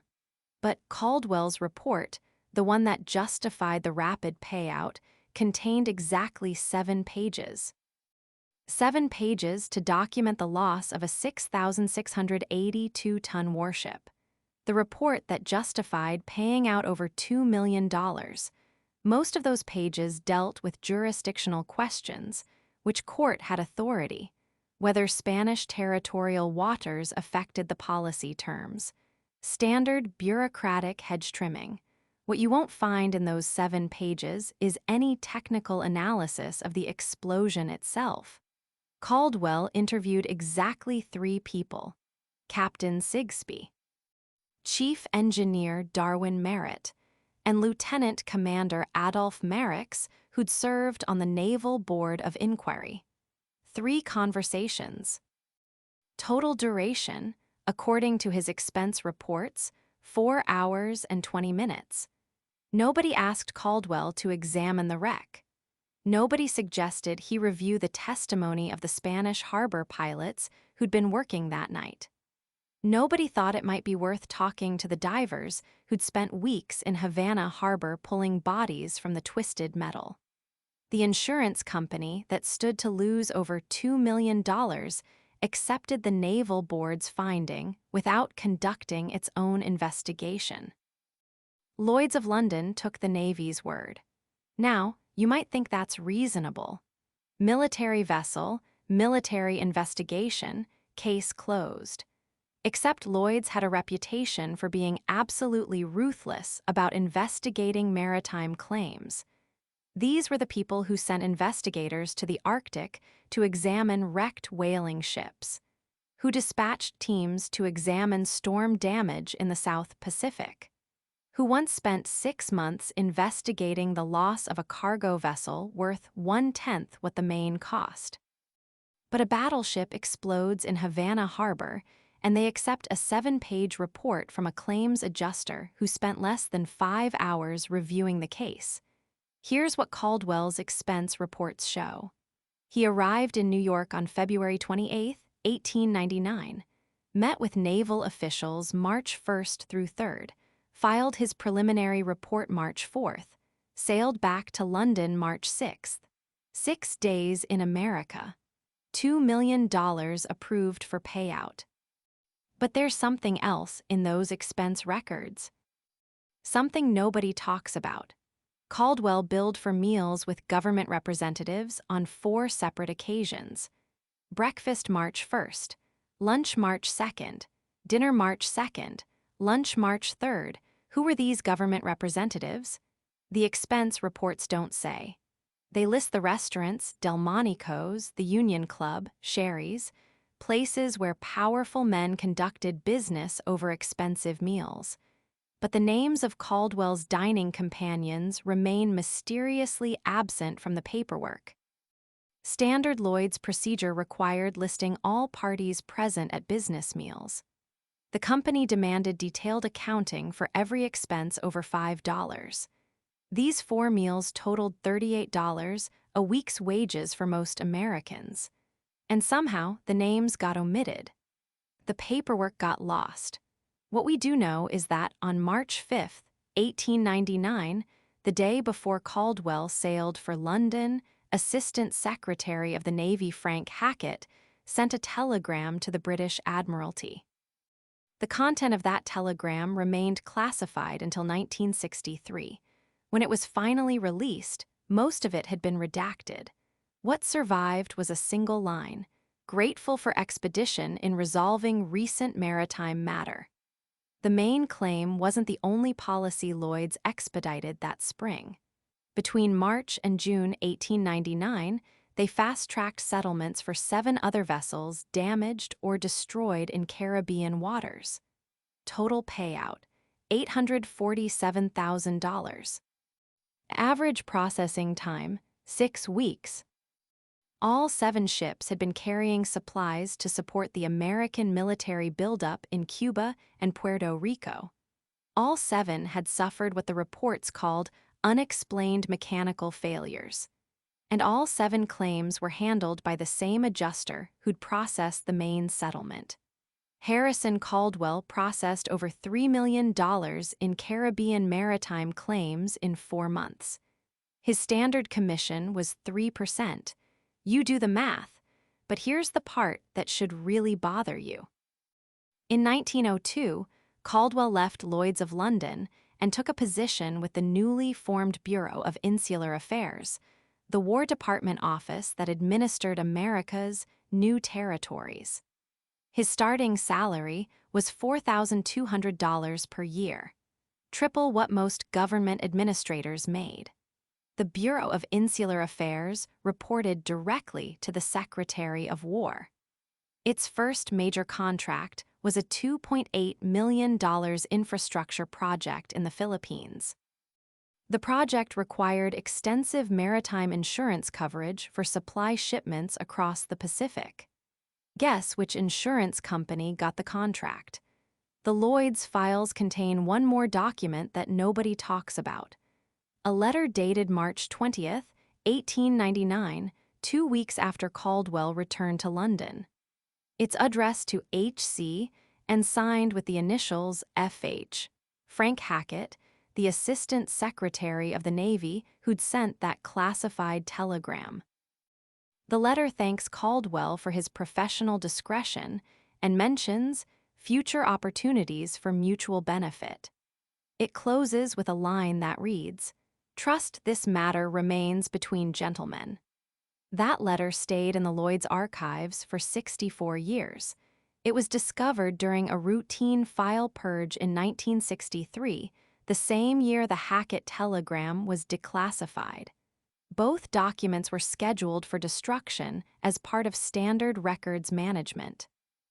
Both documents survived by accident. A junior clerk named Margaret Thornberry was supposed to feed them into the shredder. Instead, she took them home. Thornberry later said she kept them because her father had served on a ship in Manila Bay during the war. She thought they might be historically significant. Margaret Thornberry died in 1987. Her estate donated her papers to the Imperial War Museum. The Lloyd's documents were mixed in with her father's naval memorabilia. Museum archivists didn't notice them until 1994, when they were cataloging the Thornberry collection for digitization. By then, everyone directly involved in the Maine investigation had been dead for decades. Harrison Caldwell died in 1943. Frank Hackett in 1951. The men who might have explained those expedited claims, those convenient accidents, those mutually beneficial arrangements, they'd taken their secrets to the grave. But the insurance money tells its own story. And that story leads to a question nobody wanted to ask in 1899, and nobody wants to answer today. If the Maine explosion was really a Spanish attack, why did American insurance companies work so hard to make sure nobody looked too closely at the evidence? The wreck itself holds the final answer. What's left of it anyway?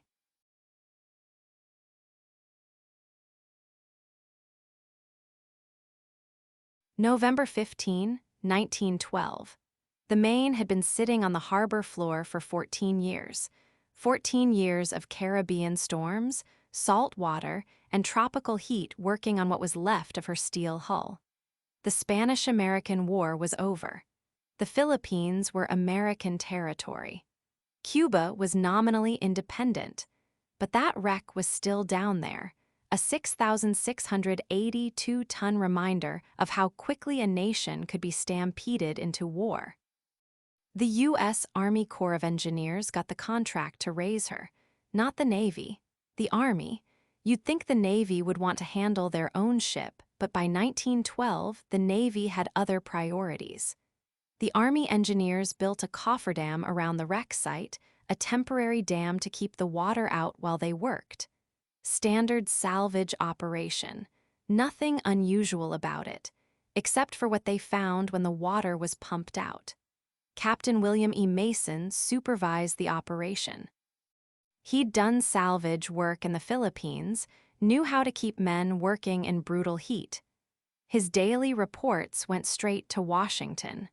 Most of those reports were routine, tons of metal recovered, condition of hull plates, depth of debris field. But 3 reports from December 1912 were classified immediately upon receipt. Nobody explained why. The Maine came up in pieces, hull fragments, deck plates, sections of the superstructure. Each piece was cataloged, photographed, and loaded onto barges for transport to a secure facility at the Brooklyn Navy Yard. Here's where it gets strange. The Army engineers found intact sections of the ship that should have been obliterated by any internal explosion. Crew quarters that were damaged but recognizable. Storage compartments that still contained personal effects. If the Maine had blown up from the inside, coal bunker fire igniting the forward magazines, those sections should have been vaporized. They weren't. Captain Mason's classified reports described inconsistent damage patterns. That's engineering speak for this doesn't match what we were told happened. The forward section showed extreme damage consistent with external blast pressure. The aft section showed relatively minor damage. If you've got a magazine explosion inside a ship, the damage radiates outward from the source. It doesn't respect arbitrary boundaries. You know, if you're still listening at this point, you're one of us. Hit subscribe. We uncover a new American mystery every single night. The salvage operation took 8 months. 8 months of pulling up pieces of a ship that had started a war. Every piece was supposed to be accounted for, every fragment cataloged and stored, but the catalogs don't match the inventory. In 1975, a researcher named David Traxel was writing a book about the Spanish-American War. He wanted to examine physical evidence from the Maine, so he contacted the Navy Department. They sent him to the Brooklyn Navy Yard, where the salvaged materials were supposedly stored in Warehouse 17. Warehouse 17 was empty. Had been empty since 1961. The Navy had no record of where the Maine materials went. No transfer orders, no disposal authorizations, no explanation. 2,400 tons of evidence from the most investigated ship disaster in American naval history had simply vanished. The official story was bureaucratic incompetence, files misfiled, materials accidentally disposed of during a cleanup. These things happen in large organizations, right? Except the Maine materials weren't the only things that disappeared from Brooklyn Navy Yard storage between 1950 and 1970. Materials from the USS Pueblo incident, evidence from several submarine accidents, physical evidence from incidents where the official story didn't quite add up. Draw your own conclusions about that pattern. But some pieces of the Maine didn't make it to Brooklyn. Local contractors in Havana bought sections of the hull for scrap metal. Cuban construction workers used Maine steel in building foundations around the city. For years afterward, you could find pieces of the ship that started the Spanish-American War holding up apartment buildings in Havana. There's something poetic about that. The ship that was supposed to liberate Cuba from Spanish rule scattered through the foundations of Cuban homes. The Cubans got more practical use out of the Maine than the Americans ever did. The main mast was saved. That much is documented. It was shipped to Arlington National Cemetery and installed as a memorial. You can visit it today. The plaque reads, "In memory of the brave men who perished in the Maine." It doesn't mention that those brave men died because newspaper publishers needed a war to sell papers. Captain Charles Sigsbee, the Maine's commanding officer, lived until 1923, 25 years after the explosion. He gave exactly 3 interviews about the incident after 1900. In each interview, he was asked directly, "Do you believe the Maine was destroyed by Spanish sabotage?" His answer was always the same: "I believe the Maine was destroyed." Notice what he didn't say? He never said how. In 1976, Admiral Hyman Rickover's investigation team tried to locate physical evidence from the 1912 salvage operation. They wanted to conduct modern metallurgical analysis on hull fragments, test for explosive residue, examine blast patterns with contemporary forensic techniques. They found nothing, not a rivet, not a bolt. Not a single piece of authenticated Maine material anywhere in government storage. The most scrutinized shipwreck in American history had been completely erased from the physical record. Rickover's final report concluded that the Maine was probably destroyed by a coal bunker fire that spread to the magazines. Probably. The same conclusion reached by investigators who had access to the actual wreck, the actual evidence, the actual blast site. But Rickover's team was working from photographs and written reports. They never examined a single piece of physical evidence, because there wasn't any left to examine. That's not how you conduct a forensic investigation. That's how you write a history book. The Maine gave America its first modern war, its first overseas empire, its first taste of what it felt like to be a global power. The ship served its purpose perfectly, not as a warship, but as a pretext. And when that purpose was fulfilled, the evidence was quietly disposed of. Some stories are too useful to let the facts get in the way. The history books that got rewritten made sure of that.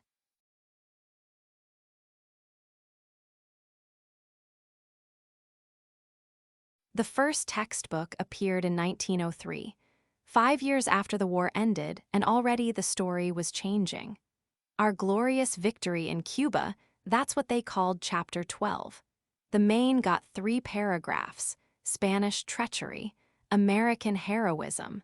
The investigation that proved it was a mine. Nobody mentioned the coal bunker fires that had been plaguing the Navy for months. Nobody mentioned Admiral Rickover's team finding zero evidence of an external explosion. Nobody mentioned that the Spanish had more to lose from war than anyone. The 1911 edition was even cleaner. They dropped the uncomfortable details about McKinley trying to avoid war. They dropped the part about Spain offering to pay damages and accept arbitration. They dropped the inconvenient fact that the explosion happened in an area where Spanish guards couldn't have planted anything without being seen. By 1925, the story was locked in stone. American students learned that Spain blew up the Maine to provoke us into war. Read that again slowly. Spain, fighting desperately to avoid war, supposedly attacked an American ship to start the exact war they were trying to prevent. The logic made no sense. But logic wasn't the point. You want to know how thorough the rewrite was. By the 1930s, college professors were teaching that the Maine explosion proved Spain's inherent duplicity and Latin incapacity for honorable warfare. These weren't fringe academics. These were Ivy League historians writing the definitive accounts. The survivors who'd said it looked like an internal explosion, their testimony vanished from the official narrative. The Spanish offers of cooperation, rewritten as stalling tactics. The evidence of spontaneous coal combustion, buried under patriotic rhetoric about American naval superiority. But here's where it gets really deliberate. In 1934, the Navy quietly changed its official position. Internal documents started acknowledging that the explosion was most likely accidental. The coal bunker theory became accepted fact among naval engineers. The textbooks never changed. Students kept learning the mine theory for another 40 years. Teachers who'd never heard of the Navy's revised findings kept explaining how Spanish saboteurs snuck underwater charges against the Maine's hull. The story was too useful to correct. You have to understand what was happening in American education during this period. The 1920s and 1930s were when public schools became engines of national mythology. World War I had shown the power of unified public opinion. School boards wanted stories that built character and patriotism. Complicated truths about coal dust explosions and media manipulation didn't serve that purpose. So they simplified. Spain bad, America good. Unprovoked attack, justified response. The Maine became Pearl Harbor before Pearl Harbor existed, the perfect example of why America needed to stay strong and ready. The 1943 wartime edition was the most sanitized of all. Writ while Americans were dying in the Pacific, the last thing publishers wanted was a story about how wars could start from accidents and newspaper lies. The Maine chapter read like a Sunday school lesson about good defeating evil. 3 generations of American students learned this version. Your grandparents, your parents, maybe you. The explosion that killed 266 sailors became a morality tale about why we couldn't trust foreigners. Meanwhile, the real evidence sat in Navy archives, gathering dust. The 1976 investigation that finally proved it was an internal explosion. Most textbooks didn't incorporate those findings until the 1990s. Some never did. But the most telling part isn't what they added to the story. It's what they systematically removed. They removed William Randolph Hearst's role in manufacturing war fever. They removed the fact that business interests wanted Cuban markets opened. They removed McKinley's desperate attempts at diplomacy. They removed every piece of evidence that Americans might have rushed to judgment. What you got instead was clean narrative. Evil act, righteous response, glorious victory. The kind of story that made young men want to enlist and young women proud to send them off. The Spanish-American War became America's first good war in the textbooks. Quick, decisive, liberating. The template for every military intervention that followed. The Maine explosion wasn't just a tragedy anymore. It was proof that America's enemies would stop at nothing. You can trace this rewriting through the decades. Each edition a little cleaner, a little more heroic, a little further from what actually happened in Havana Harbor that February night. By 1950, most Americans couldn't tell you that the Navy had changed its official position on the explosion. They'd never heard of Admiral Rickover's investigation. They'd never read the Spanish diplomatic cables offering full cooperation and compensation. They knew exactly what their textbooks taught them. And here's the thing that should bother you most.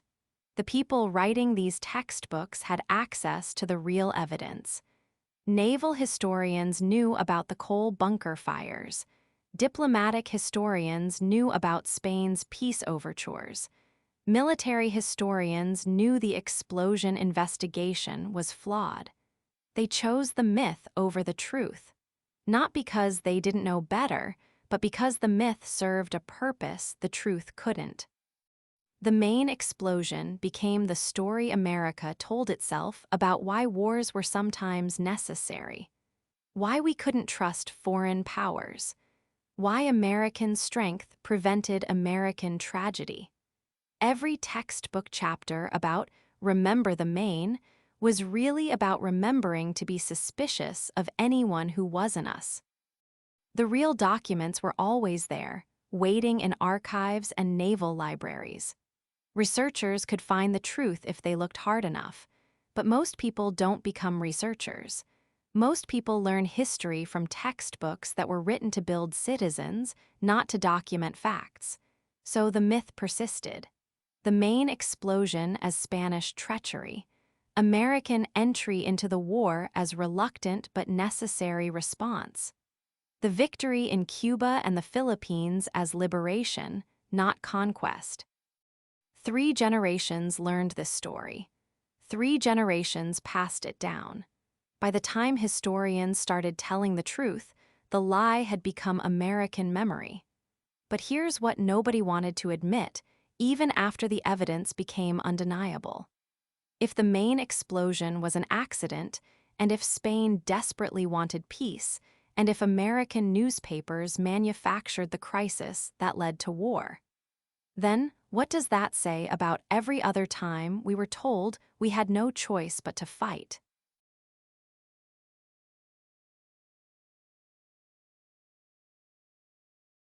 Admiral George Dewey died in his sleep on January 16, 1917, in his mansion on K Street in Washington. He was 80 years old. The man who'd become a hero for destroying the Spanish fleet at Manila, Bay never spoke publicly about the Maine again after 1910.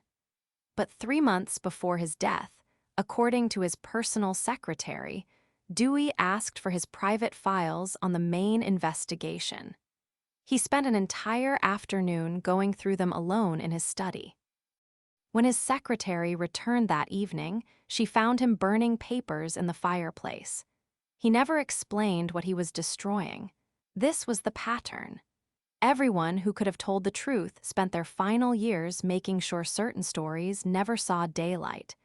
Captain Charles Sigsbee, the Maine's commander, gave his last interview in 1923. He was asked directly whether he still believed the ship was destroyed by a Spanish mine. His answer: "I believe what the official record states."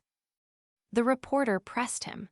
Sigsbee stood up, walked to the window, and said, "Some questions are better left to history." He died 2 weeks later.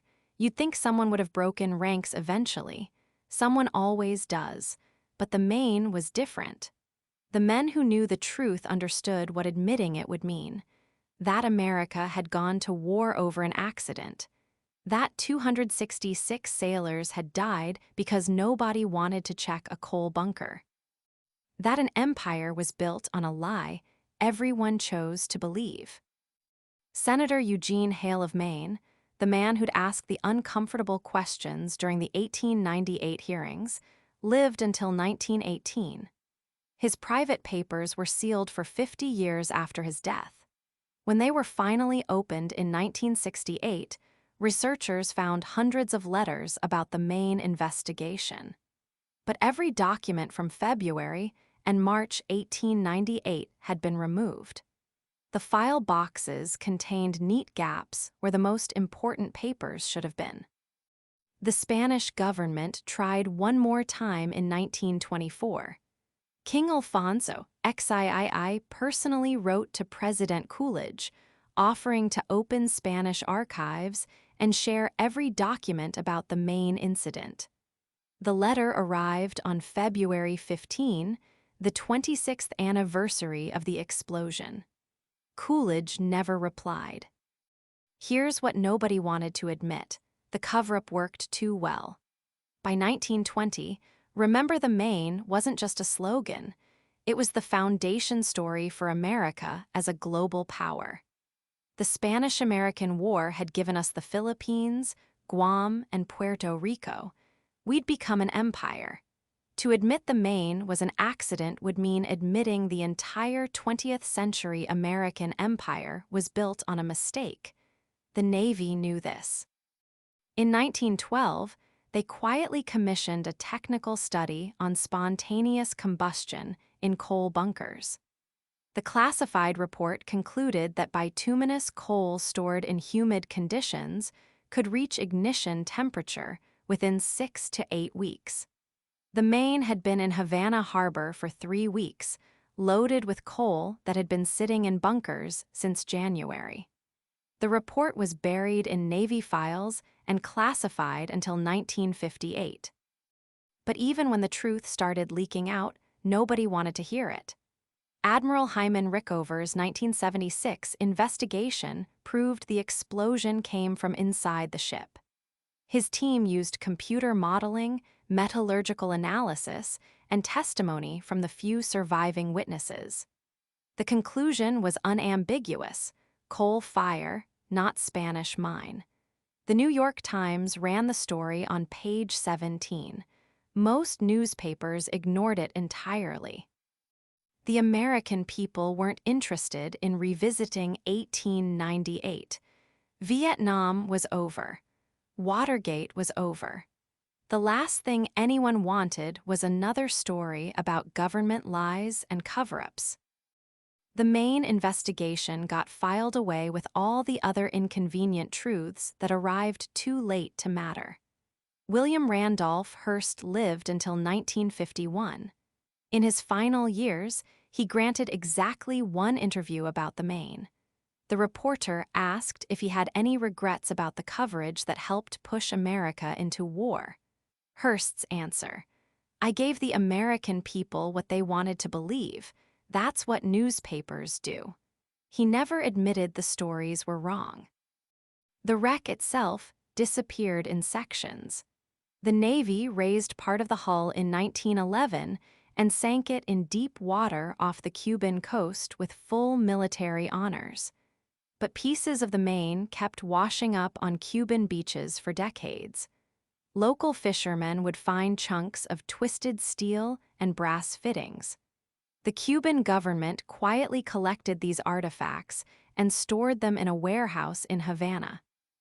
In 1961, during the Bay of Pigs invasion, that warehouse burned to the ground. Nobody ever determined if it was accidental. The survivors' families kept the real story alive as long as they could. Sarah McKinley, widow of Fireman Second Class James McKinley, wrote letters to newspapers every February 15 until her death in 1956. She insisted her husband had told her about the coal fire before he died of his injuries. The letters were never published. Sarah's daughter found them in 1978, tied with a blue ribbon in her mother's bedroom closet. 23 letters, all rejected, but we never really tried to find out what happened until everyone who could have told us was dead. The 1976 Rickover investigation was thorough and honest, but it came 78 years too late. The men who loaded the coal were gone. The officers who smelled the smoke were gone. The Spanish officials who tried to offer help were gone. We waited until the truth was safe. The Maine's anchor chain is displayed at Arlington National Cemetery. Visitors assume it's a memorial to the sailors who died fighting Spanish treachery.